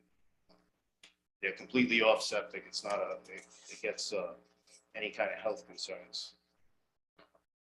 Yeah, I mean, I don't see the town doing a Everybody's two-inch up. line. We would do a, what? Yeah, pump 12, station, but 14, no, Yeah. $5 million thing. But it only services a limited number of houses where it doesn't become economically feasible. Right. Any other questions from the council? Go ahead. Does this exist anybody else have? All over town, all of the second development on Katy Drive, every house on that has it. They're lower than the sewer, so they have to pump up into it. This is just a little bit longer than theirs. Yeah. The house I built on Sunset Court, it pumps all the way from the bottom, all the way up to Hugh Cole School. So that's a 2-inch force main that serves that property as well. So it is very, very common. Okay. Yeah, the golf course has one schoolhouse roof. And it says that the bike path will need to be cut as well, so you'll take care of DOT. Or that's us. And that's, I mean, I refer to the excavation contractor for when we're cutting the actual road. I know we do have to cut the bike path. At that point, I did notice that there's roots that are lifting it, so it's actually, that'll be a service too, fixing that end right where it butts Long Lane. That's already started to deteriorate. So the manager is recommending peer review by our consultant engineer. Cost borne by the applicant. That's the recommendation. If we'll comply with that, we'll follow her recommendation. There's also a suggestion that the applicant be required to submit a draft easement The document. solicitor. Yep. So that's what we're probably going to vote on tonight. Okay. Just so. Do you want back? Do you want to kind of? I mean, that I get the estimate from the peer review that if they want $7,000 to look at this. Well, that's why I mentioned it specifically, because the cost will be borne by the applicant, so. Is there an estimate, Ms. Bishu? No, I don't have an estimate, but that's already in the ordinance that any cost of engineering review is borne by the applicant. No, so we're not creating this for this. That's how it is. That's already in the ordinance. All right, so. It's kind of. It's already on. With this being agreed on, do I still get to see an estimate prior to moving forward? Get it agreed on, you choose, you have your own engineering firm right now. We do, And get the general ballpark of what we're looking at. absolutely. It's only fair. Yeah. Absolutely. I mean, you would expect to be writing blank checks. for Yeah, it. exactly. It's not, no pun intended. The ordinance requires This first day with this last name. Christmas checks. the ordinance requires a $500 engineering deposit. And then if that's not, if it doesn't cost $500, then you'd get the balance returned. If it costs more, then we'd make you aware of that ahead of time. But we could still talk to they can still write an estimate of at least Yes. roundabout number. I'll put it in the form So of is a it motion that you'll get an estimate prior to Yeah, a bill. Okay. Can I ask a real quick question? They're not going to provide a service. They're just going to determine whether or not his plan is feasible. Correct. They won't redesign anything. Yeah, This is they're- just a they're just- review of so- plans that you're providing. Yeah, so their time invested in looking at the plan is what you're going to be built. Yeah. Right. And if the plans are Even with these compliant, Plans being stamped by. Yeah, it's called Right. peer review. They're Yeah. they're basically gonna review his calculations and, you know, this Yeah, and that. just to Yep. make sure that your numbers are jive with their numbers. Yeah, okay. That's not me. Okay, the estimate is appropriate. But this is a prerequisite for the project to go forward. You understand that, right? Yes. Okay. Secondly, I gotta get the easement. I'm not gonna draft it. I gotta review it, Okay. okay? We have the legal language drafted already that came with this package. Yeah, That it's need to not, be fine. yeah, that's not, that doesn't cut it. Okay. Now, I'm gonna tell you why. This is in the nature of a subdivision, so I review these things all the time. So who's ever drafting the easement, they gotta use. Okay, so I'm gonna ask you, in your, motion, to have the easement submitted, For review. to the town solicitor for review and approval. See, because what I don't want is it to be a defective easement, and somehow then the town gets, stuck with any liability if things go haywire. Yeah, because that's happened in the past in this time. Okay? Just as long as we're all clear. And I'll be, just email that directly to you. That's correct, yes. Helps. Sounds good. Want to make a motion? I make a motion that we move this forward, make it, for my motion that we move Mr. Blank's request forward contingent upon easement approval by the solicitor, and that Mr. Blank receives an estimate prior to the engineering peer review. It also has to be referred to the consulting engineer. Part of that. Yes. Correct. That's my motion. We have a motion and a do we have a second? I'll second it. We have a motion and a second. All in favor? Aye. Aye. All right, good luck. Thank you. Good luck, Chris. Okay, next we have NB2, discussion and action on a policy to regulate short-term rentals, including Airbnb.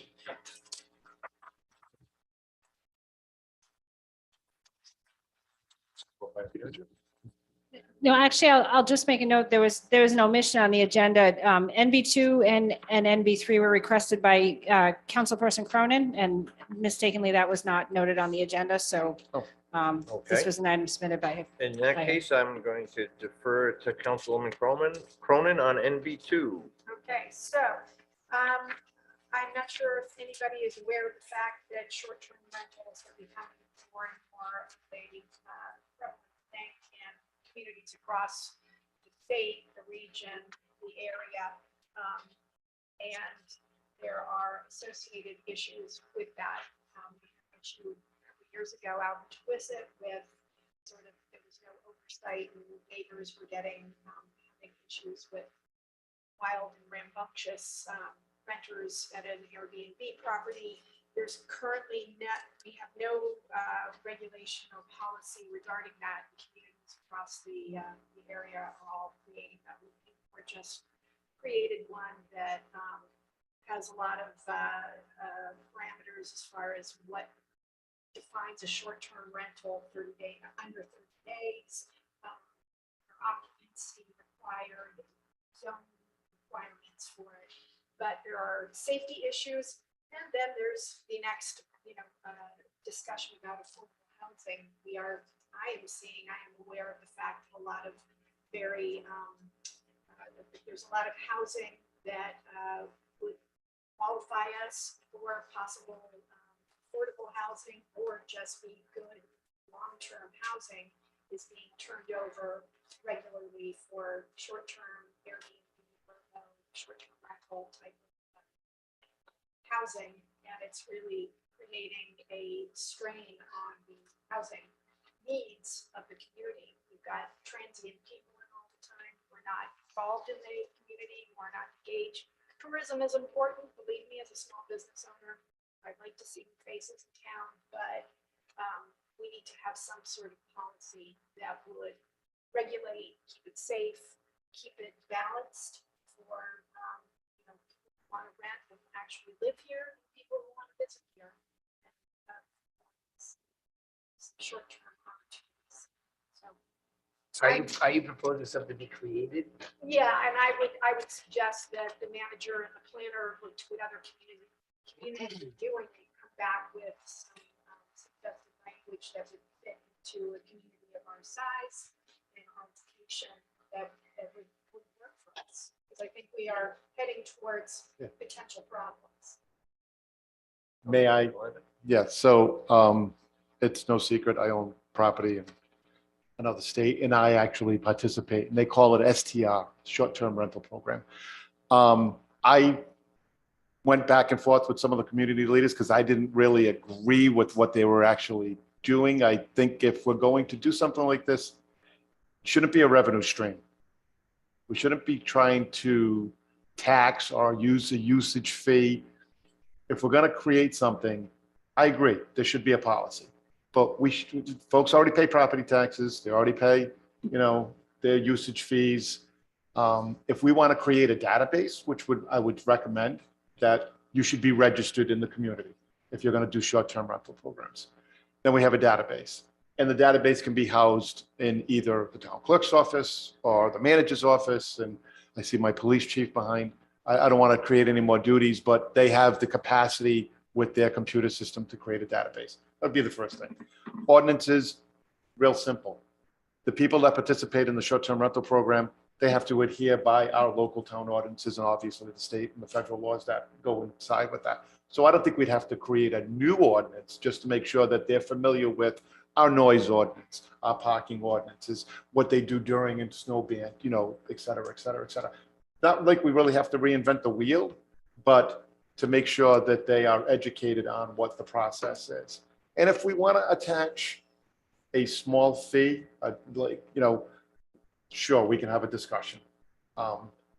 The program that I participate in is a very small community in the state of New Hampshire. They're looking to outsource it to a third party. So the fee that's attached to it is going to fund that. And I had a little bit of a problem with that, but it is what it is. I don't know if we would need to go down that road to obtain a third party because there are companies that are doing this, but it depends on how many participants we have that are going to participate in the short-term rental program. You know, we've got 11,500 residents.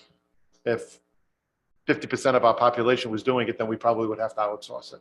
But if we have 300 participants, we probably can manage it ourselves. When I first, you know, when I've been talking about this issue, I never anticipated it being a revenue stream. So just, I don't think that's going to happen. Yeah. The revenue stream to us is that we receive 1% of the hotel tax that's collected. All of the short-term rental companies have to submit state taxes, and then the state kicks us 1%. So on that point, excuse me, I'm sorry. So VRBO and Airbnb have agreements with different states that they do business with. In the state of New Hampshire, I actually had to register with the Department of Business Regulation up there, and I had to do my taxes. VRBO actually took that all over and is just paying the taxes for you. Is the state of Rhode Island, they started doing that? They have, right? There's a database that I have access to. Okay, So register. yeah. They're on many platforms. And I was saying this for years, you know, I've been up there for over 8 years now, that the state of Rhode Island was missing out on this, and it's finally that they're starting to get into it. So we would get a position, a portion of that. Yeah. Would this be more of a ordinance or would this fit into the zoning, Anthony? Newport and Providence put their regulations in the zoning ordinance.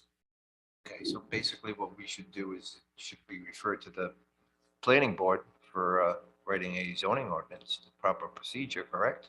Well, I think in the first instance, it makes sense having the manager and the planner come up with some language, have it come here first. If it's something that you think is acceptable, then it can go the route for zoning ordinance amendment, planning board for your recommendation under the comprehensive plan, and then back to you for a public hearing. You know, I understand what Mr. Klein is saying about making sure that these Airbnbs comply with our local regulations, but I think the issue is bigger than that. To me, we've got a problem. This is what the problem in Newport was. There were just too many Airbnbs being established because they're so lucrative. They're incredibly lucrative. So what you end up with is flooding the community with short-term rentals, and you're not allowing enough longer-term rentals, permanent people in town. The housing situation is really a crisis here, and that's what I believe that Councilwoman Cronin is pointing out. And so part of what we need to do is address that. What Newport is doing, and it's in their zoning ordinance, it limits Airbnbs to certain zones. That's the first thing. And the limitation is that if you're going to have an Airbnb, it has to be owner occupied house unless you're in a business zone, any of the business zones, and then you can get a special use permit to the Airbnb. So that's the tack that they've taken, and they define short-term rentals as anything under 30 days. So that's how Newport is handling the matter. And I think they've done this for the reason I just explained and Oh, yeah. pointed out. Yeah, Oh, yeah. because you, and the word balance came up, and I think it's a balance. Yes, Airbnbs have their place in our community, absolutely. But we don't want to get inundated with them so that we lose all of our housing and diversity and people that are allowed can live in the community. I mean, it's whether you would call it affordable housing or workplace housing, you need to have enough housing in your community to have a community, essentially. Or otherwise, it's just all transients.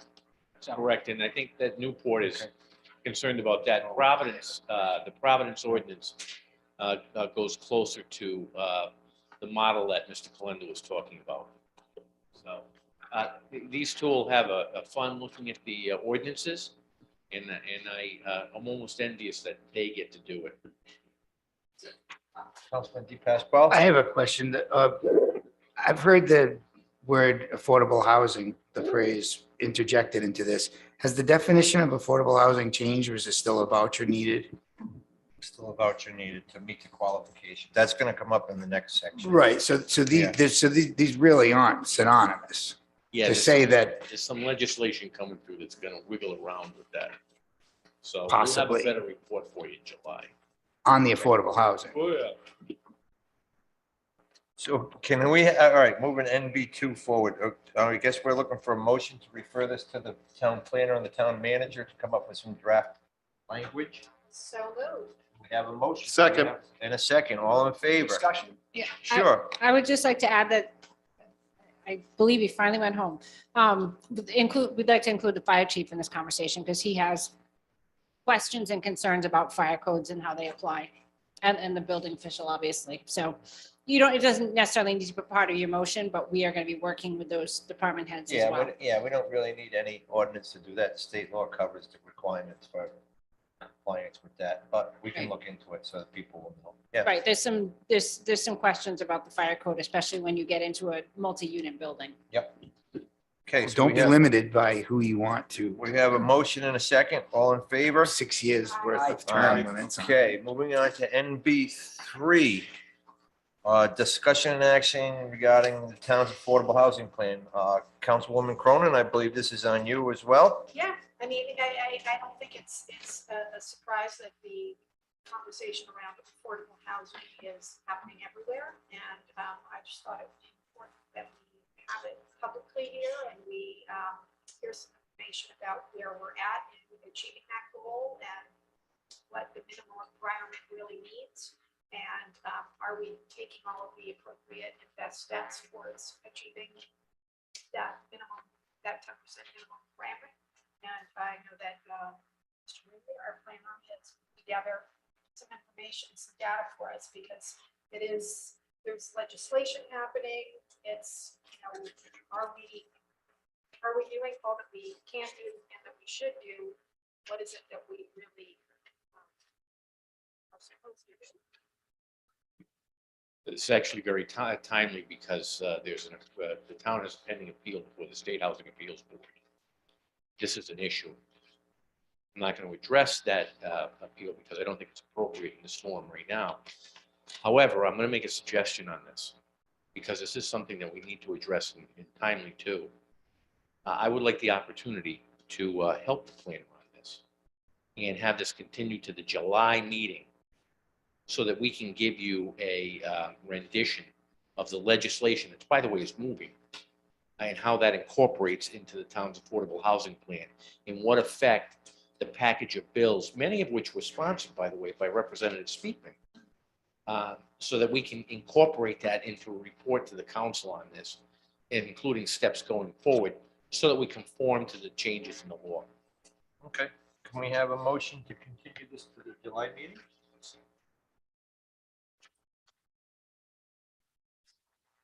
So moved. We have a motion to continue this to the July meeting. Do we have a second? Second. Absolutely. Is there enough time? July to come back to us? He's ready right now. He's good to go right now. I just but- want to make sure we, It's 10:30. Nobody's ready right now. Thank you. Okay, we have a motion and a second. All in favor? Aye. Aye.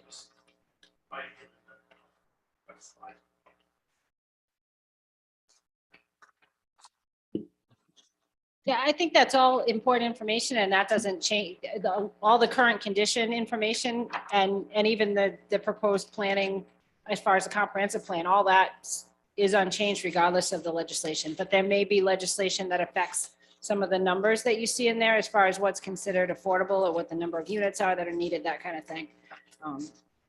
But it's all good information and I don't think there's any need to give it back or anything like that. Okay. All right, next, NB4, discussion and action regarding the Warren Arts and Cultural Commission's proposals for a rotating sculpture and the Town Wharf bathroom. Hello.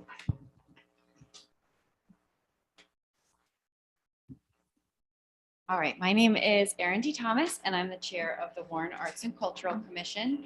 And I'm here this evening because we have two proposals we're presenting. The first one is installing a 4x4 foot base outdoors alongside the bike path close to Dell's that will host a revolving or rotating sculpture exhibit. And then the second one is painting the bathrooms at the Town Wharf. And so before I begin, I would just like to say that the Warren Arts and Cultural Commission truly believes that public art brings enormous value to the cultural, aesthetic, and economic vitality of a town. First of all, it's public, which means it's free, open at all times, and accessible to all. But also public art has the ability to transform a public space and sort of bring life into the area. Also, it provides a professional opportunity for artists, which allows us to continue to cultivate the environment where we really encourage the success of creative trades in our area. And also it is truly aligned with one of our missions, which is to continue to establish Warren as an arts and cultural destination.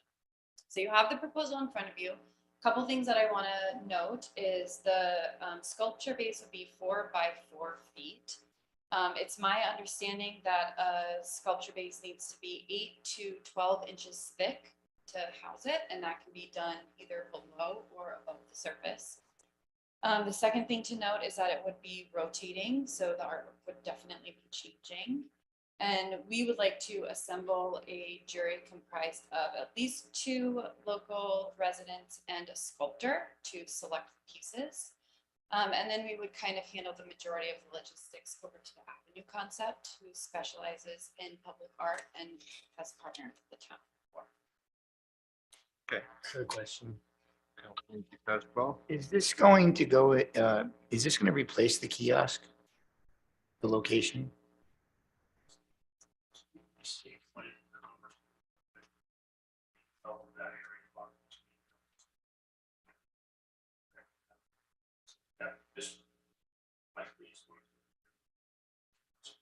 Nice. Because it's a congested area and sometimes, more isn't, less is more. So the kiosk has been there a while, I don't know. Like the kiosk, I guess. So yeah, I think that putting it there would be great. My only concern is we know in today's world, everybody finds everything offensive. How are we going to be able to regulate what actually gets on? Who's going to determine what's going to go on this sculpture, and who's going to be the determining factor whether or not this is offensive to one person or a group of people, and is there any liability for the town on if an offensive piece of art gets put up there?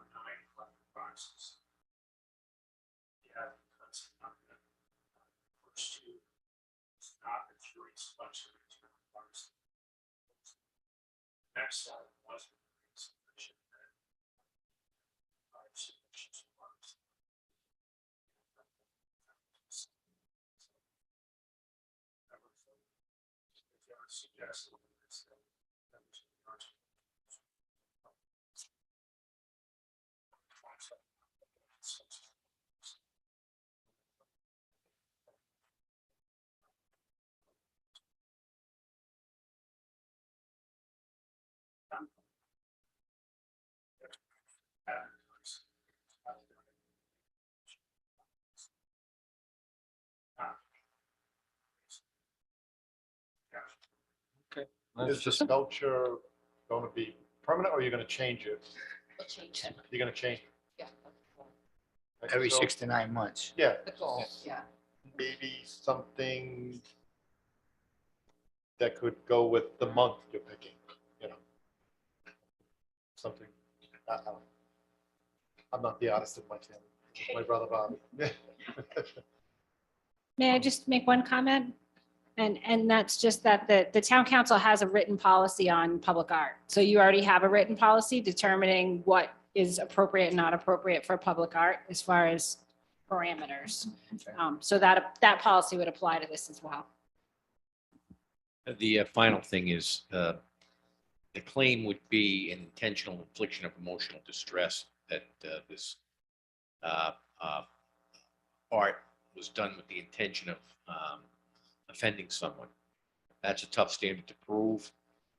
It hasn't been successful on some public sculptures that had to do with, for instance, Confederate generals and things of that nature. So to me, the possibility of a lawsuit is extremely low, so long as you stay away from religious themes. Okay, so any other questions? Well, my memory serves me correctly.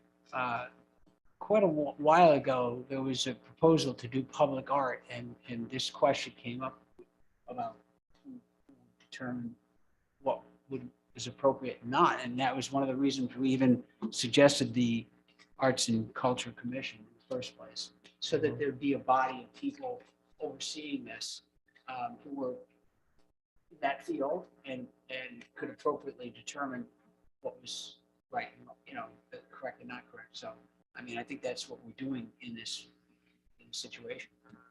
We've been trying to do this for 20 years.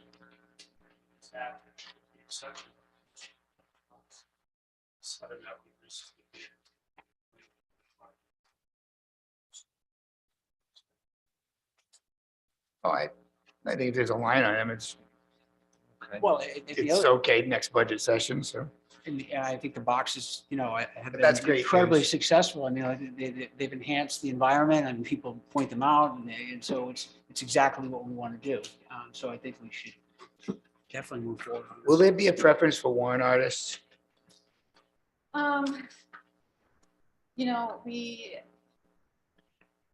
We open it up to everybody. So we have a social media account that really kind of only reaches the local conglomerate right now. We wouldn't really have a preference for any artist. I would say we ideally would remove the names actually and the background information from the proposals. So have a really clear look at what was being presented and keep our opinions or. Is there a point process when the jury is looking? Like, how would they make their decisions? Well, yeah, if you're,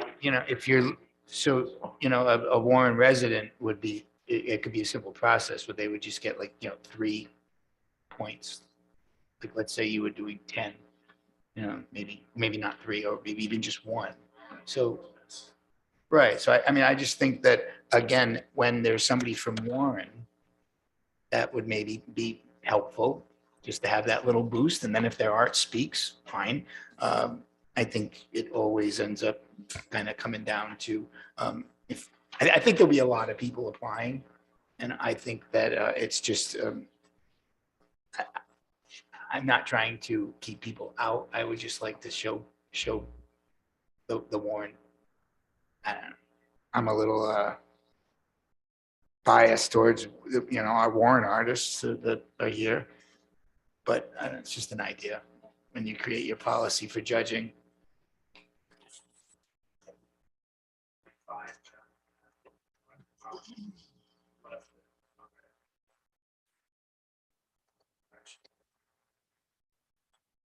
Right. One's on the corner. Yeah. That's kind of a match. So foreign artists use quite well for themselves there, but blindly against other artists, they seem to rise to the top. So that's much. 2 out of 35. right, I'd like to try to keep this moving. We're coming up on our 11 o'clock deadline where we're gonna have There's to shut 7 down. boxes. Under 9 boxes. 4 of them are warrant articles. Okay, well, the Arts and Cultural Commission will set up their protocols for determining this. Can we have a motion to proceed So with moved. allowing the rotating sculpture? So moved. We have a motion and a second. All in favor? Aye. Aye. Okay, next item is the Town Wharf bathroom. Okay, so the only thing to really note about that is are proposing painting all 4 sides. One single artist, and it would have a nautical theme. And that one would not be rotating, that one will Yeah, that's ideally one be and done. permanent. Yeah, Yeah, one and done. yeah. Can you have them do sort of like a scene that sort of makes it go away? Like so that it sort of just fits into the line, Can they paint them like dumpsters? They look like dumpsters? Yeah. So somebody. That's a great idea. Hopefully we'll relocate that when we Okay. get the money for the rest of the wharf to be built. Try to keep this moving. So can we have? a Yes, so motion? moved. So We moved. have a motion and Second. a second. All in favor? Aye. Thank you very much. Most expensive Take a real ride. estate in town. Okay, Take a next we have the ride. town manager. Baseball field. Kate, you want to talk about weed? Look what they did. Sure thing. Okay.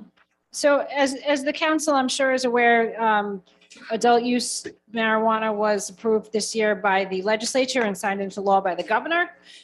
So the way that the law was written, it creates a couple of kind of immediate decision points that the town council has to decide on in sooner rather than later. The first one of these is regarding the permission of the permitting of licenses in the town of Warren, specifically licenses for the cultivation, manufacture, laboratory testing, and for retail sale of adult recreational use cannabis. You have 2 options. The first option is just to allow it, which you could put zoning restrictions on it. You could allow it. Licenses will begin being issued by the state December 1st of 2022. The other option is to send this question to the voters as part of as a referendum in the general election in November. The town council does not have the ability to disallow these uses. You can either allow them or you can refer it for a referendum. Those are the 2 options. And the language of the referendum question is specified in the law, and that's in the memo that I provided to you, and it can't be amended. It's pretty simple. I think they should both go to we're having a referendum anyway.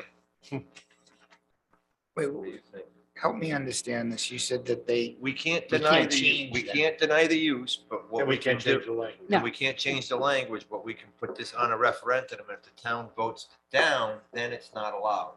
But we can't do it ourselves. But we don't- can allow it tonight. Correct. but we don't allow smoking Oh, this is just for number 1. This is or just for, vape.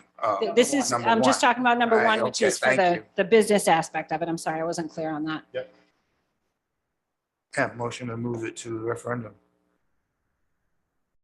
I'll second that motion. We have a motion and a second. All in favor? Aye.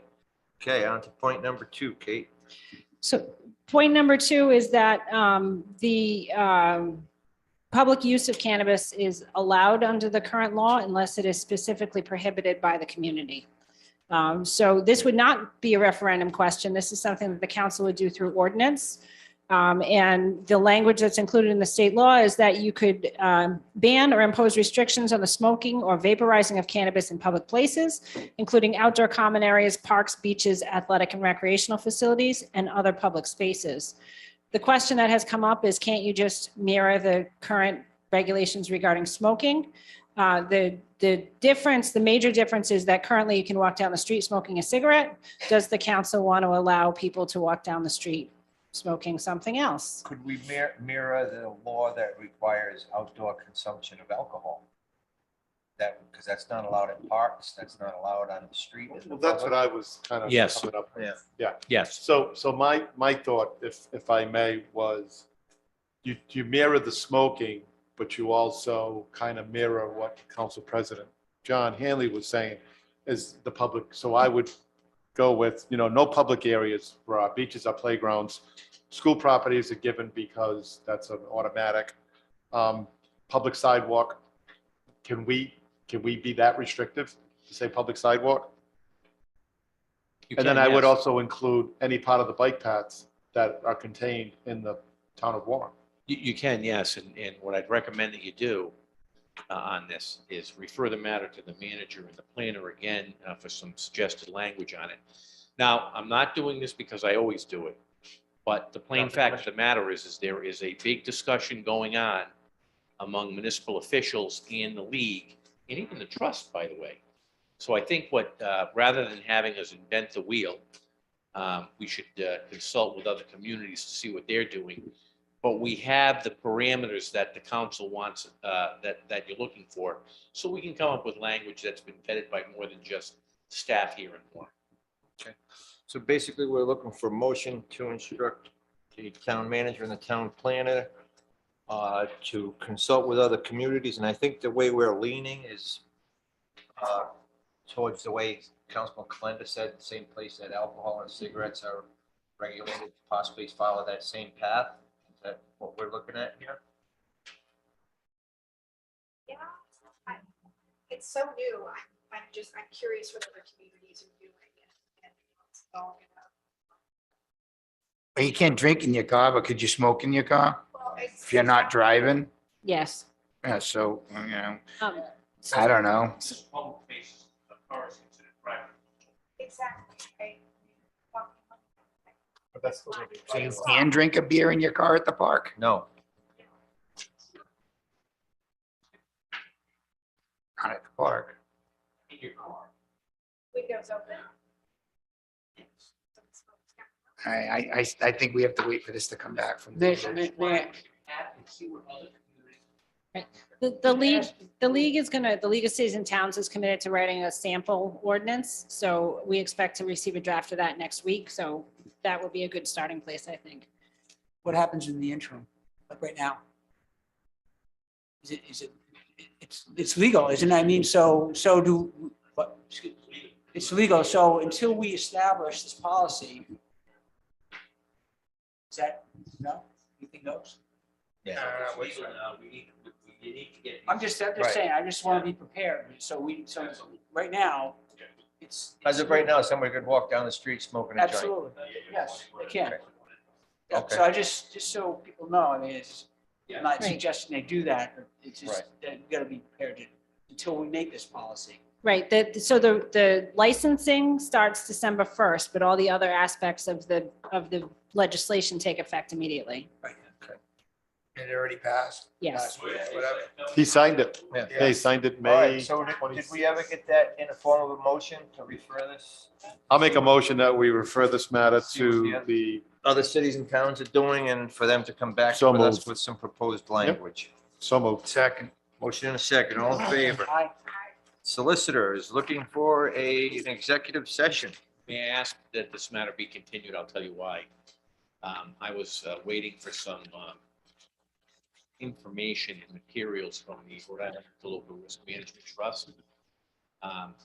There's some things that they need to do prior to getting me the information that I wanted to convey to you. So I'd ask that this matter be continued. Might not be July, but it'll be no later than August. We don't have to do it tonight. Make a motion that we continue the executive session on the solicitor's discretion. Motion and a second, all in favor? Aye. Next, we have Finance Director, Revenue and Expenditures. So Ms. Chan is not available this evening, but I have reviewed this with her. She has no concerns. We're headed in the right direction as we get ready to close up the fiscal year. Okay. Everything's looking on target. We still have some revenue to receive. We still have some bills to pay. But she does not have any concerns with anything. Okay, and there are 3 other items under her. Kate, would you want to speak to those? Yes. Number 2 is the annual discussion and action relative to capital rollovers. And do you have the capital rollover memorandum in your packet? Because I did not have it in mine. No. I don't think so, no. So we made extra copies. The information is in the revenue and expenditure Coming up report. right now. all the information you already have in the revenue expenditure report, but this is just a more organized version of it, which is divided, split up by department. So using the same format I've used in previous years. Okay. So I So we're- included in your packet this list of ongoing and planned projects, and that's just for information purposes. That's not anything that requires action. What I request is a motion to roll over the capital into the next fiscal year. Okay, and this is very, very common practice. We do this every year as we come up to it. Can we have a motion to roll over the capital expenditures for 2021, 2022, and 2023? So moved. Do we have a second? Discussion. Absolutely. What are we doing with the town hall fire escape once we remove it? We putting a new one? It's already removed. I didn't and- even notice. Yep, so what we need to do is repoint the brick where it was, All right, we need to repoint the brick outside the front door too on the left side. on both sides. Yes, it's very, Actually, the whole front of the building. that was one of the first things that I talked to All right, DPW about. Motion approved, second, all in favor. Okay, we have a motion and a second. All in favor? Aye. Okay, Kate, Thank you. job description for the human resources position. So unfortunately, it looks like that job description also isn't in my packet. Did you receive the job description? I did not. Okay, I would request, unfortunately, like I really don't want to, but I'll request to continue this to next month because obviously you can't vote on something you don't have. Okay, do we have a motion to continue the discussion on the human resource position till next month? So moved. Motion and a second. All in favor? Aye. We do have the documentation for the abatement for the deceased taxpayer. Yeah, motion to approve. We have a motion Second. For, motion and a second to abate the motor vehicle tax of $7.23. Thank All in you. favor? Aye. Aye. Okay, next, Recreation Director.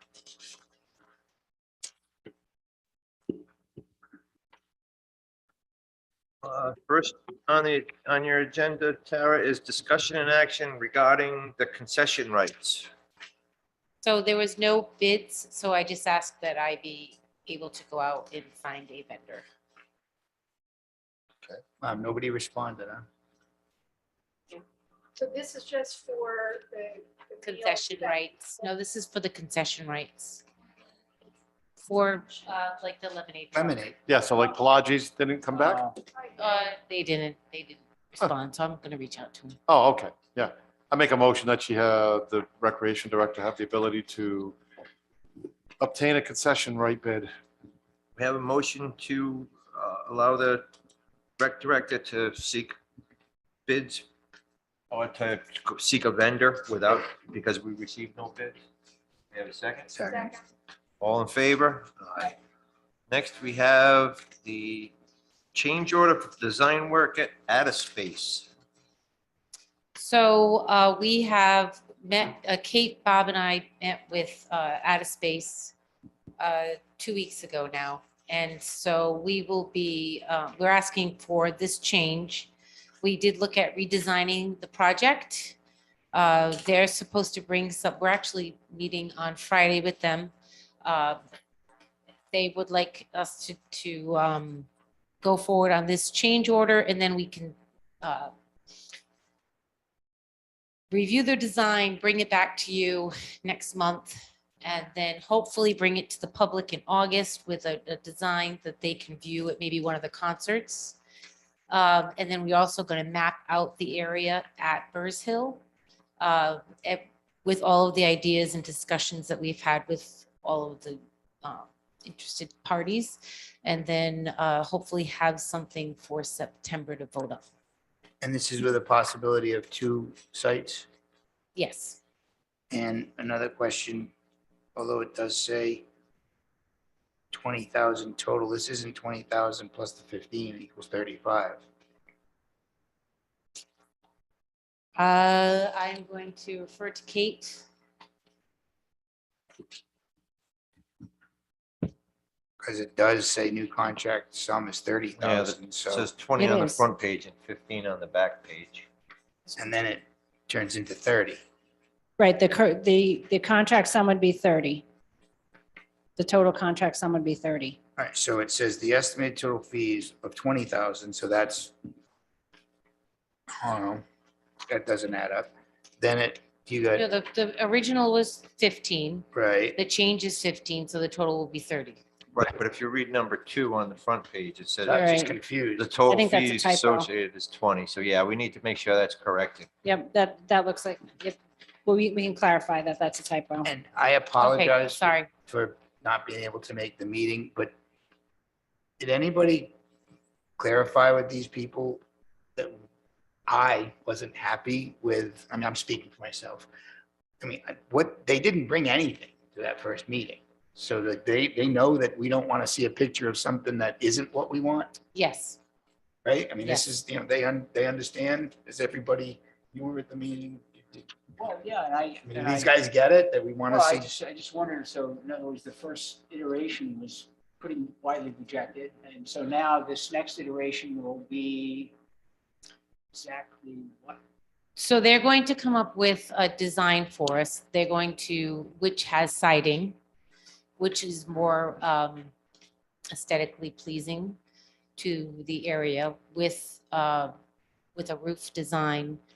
They're going to look at putting the two buildings in separate, not one large area. So separating out the. Separating out the uses, so it's not taking up so much of a footprint.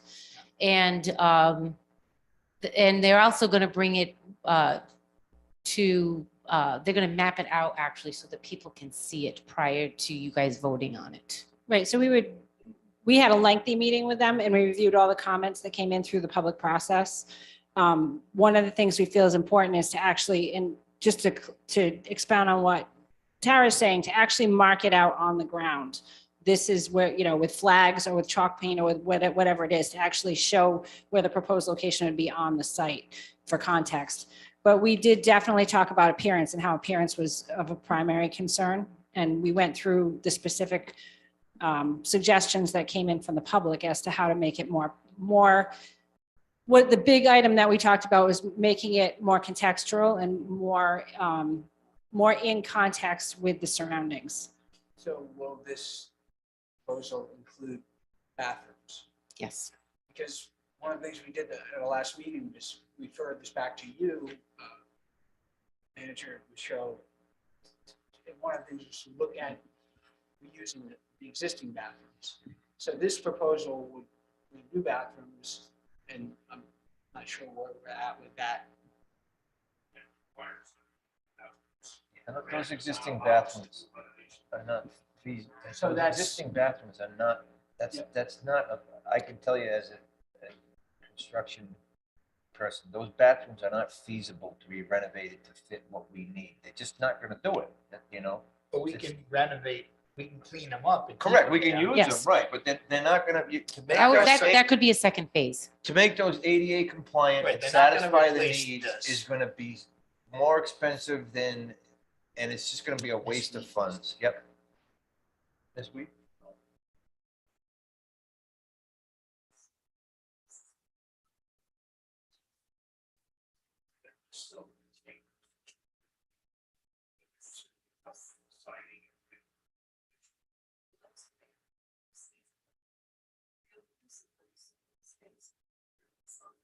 So the actual usage of the space would be from April 1st to October 31st. So it's not just a seasonal summer use. So they would still be there from April 1st to October 31st. No, these particular units would stay.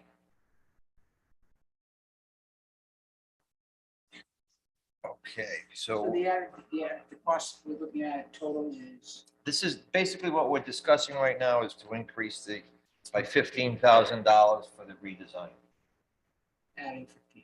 adding 15, correct. Out of The grant. the Out of grant. the grant. Out of the grant, okay, thank you. I'm still not against this. I just really hope this company realizes that, I'll say it. I would love to get other bids. I think competition in something like this would be so helpful because, you know, they're it.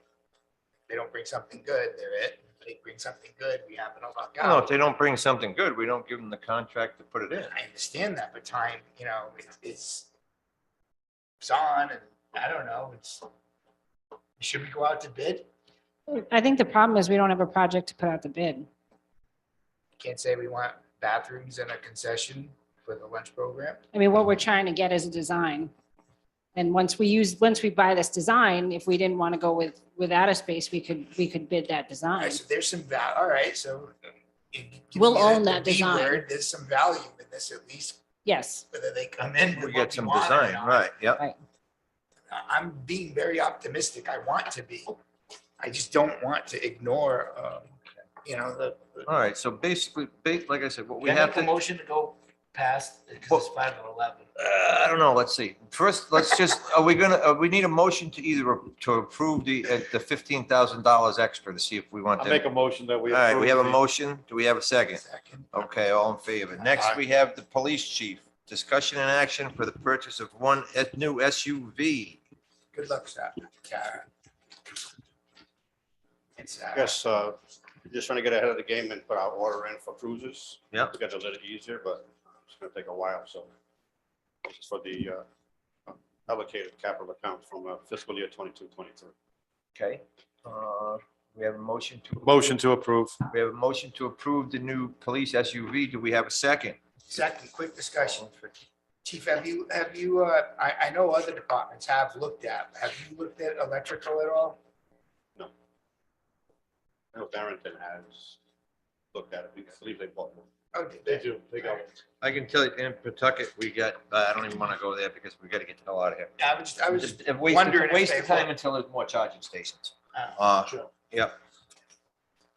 Number 2, discussion and action regarding approval to have Third Millennium Communications furnish, install a new Cat 6 plenum. So you're rewiring the network, chief. Yes. Okay? We did this, we talked about this during the budget hearings. Instead of using the computer lines and splicing it in from computer to computer, we want to run it from the server directly to the computer. Okay. Motion to approve. We have a motion. Do we have a second? Second. All in favor? Aye. Okay. 3, discussion and action approving of job description for the information technology specialist. Yeah, so we've talked about this with the manager for a long time. We were looking to hire a full-time computer person for the police department. Right now, we have one of the officers, Lieutenant Borges, who's taken most of the stuff. He's done most of it, the computer stuff.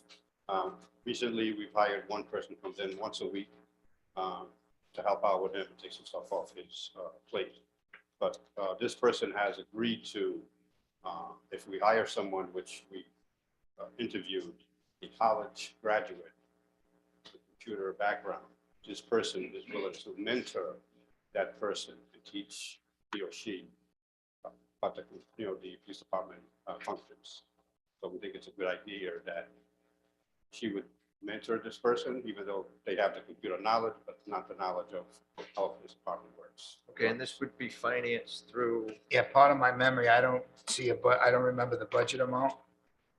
And this is a full-time employee or? So it's a full-time employee and it would be through the fiscal year 23 budget funds that we've already allocated for computer services. And this would be an employee of the town of Warren? It would be an employee of the town of Warren. And at the end of the day, we would actually save a little money. Okay, would it be a civilian employee or would it be a member of the? It would be a civilian. Okay.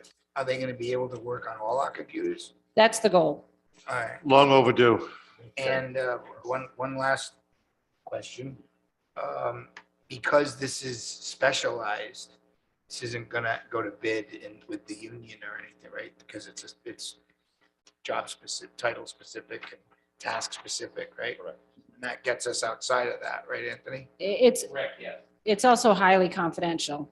And that's one of the biggest things. This person has to be vetted to the extreme because they'll have access to highly confidential information. So, you know, I'm just referring to other situations we've had, so this isn't gonna be an entry union discussion. Thank you. Okay. We have a motion to approve the job description. So moved. Motion and second, all in favor? Aye. Okay, next we have request approval to overspend the advertising account in the amount of $5,000, and that's from the town clerk. So we have about 1,300 in the advertising account currently. We have about 2,800 in invoice to pay for the budget. And we also have all of June's advertising to pay for. Motion to approve the Motion. 5,000. We have a Second. motion and a Wait, second. where are we getting it from? Fung said that we're going to be overspending it. So, because there's no sheet. Right, but we need to know where, It would be a general fund over expenditure. oh, so it's not being offset by It's it. not, it's not being offset at this time. We will be returning funds to the general fund, Right, but I just remember but yes, it'll be a general fund. historical offset. process usually is, we don't need it here, but can we put it there? Okay, we have a motion and a second. All in favor? Aye. Aye. Motion to adjourn, please. So moved. Any second?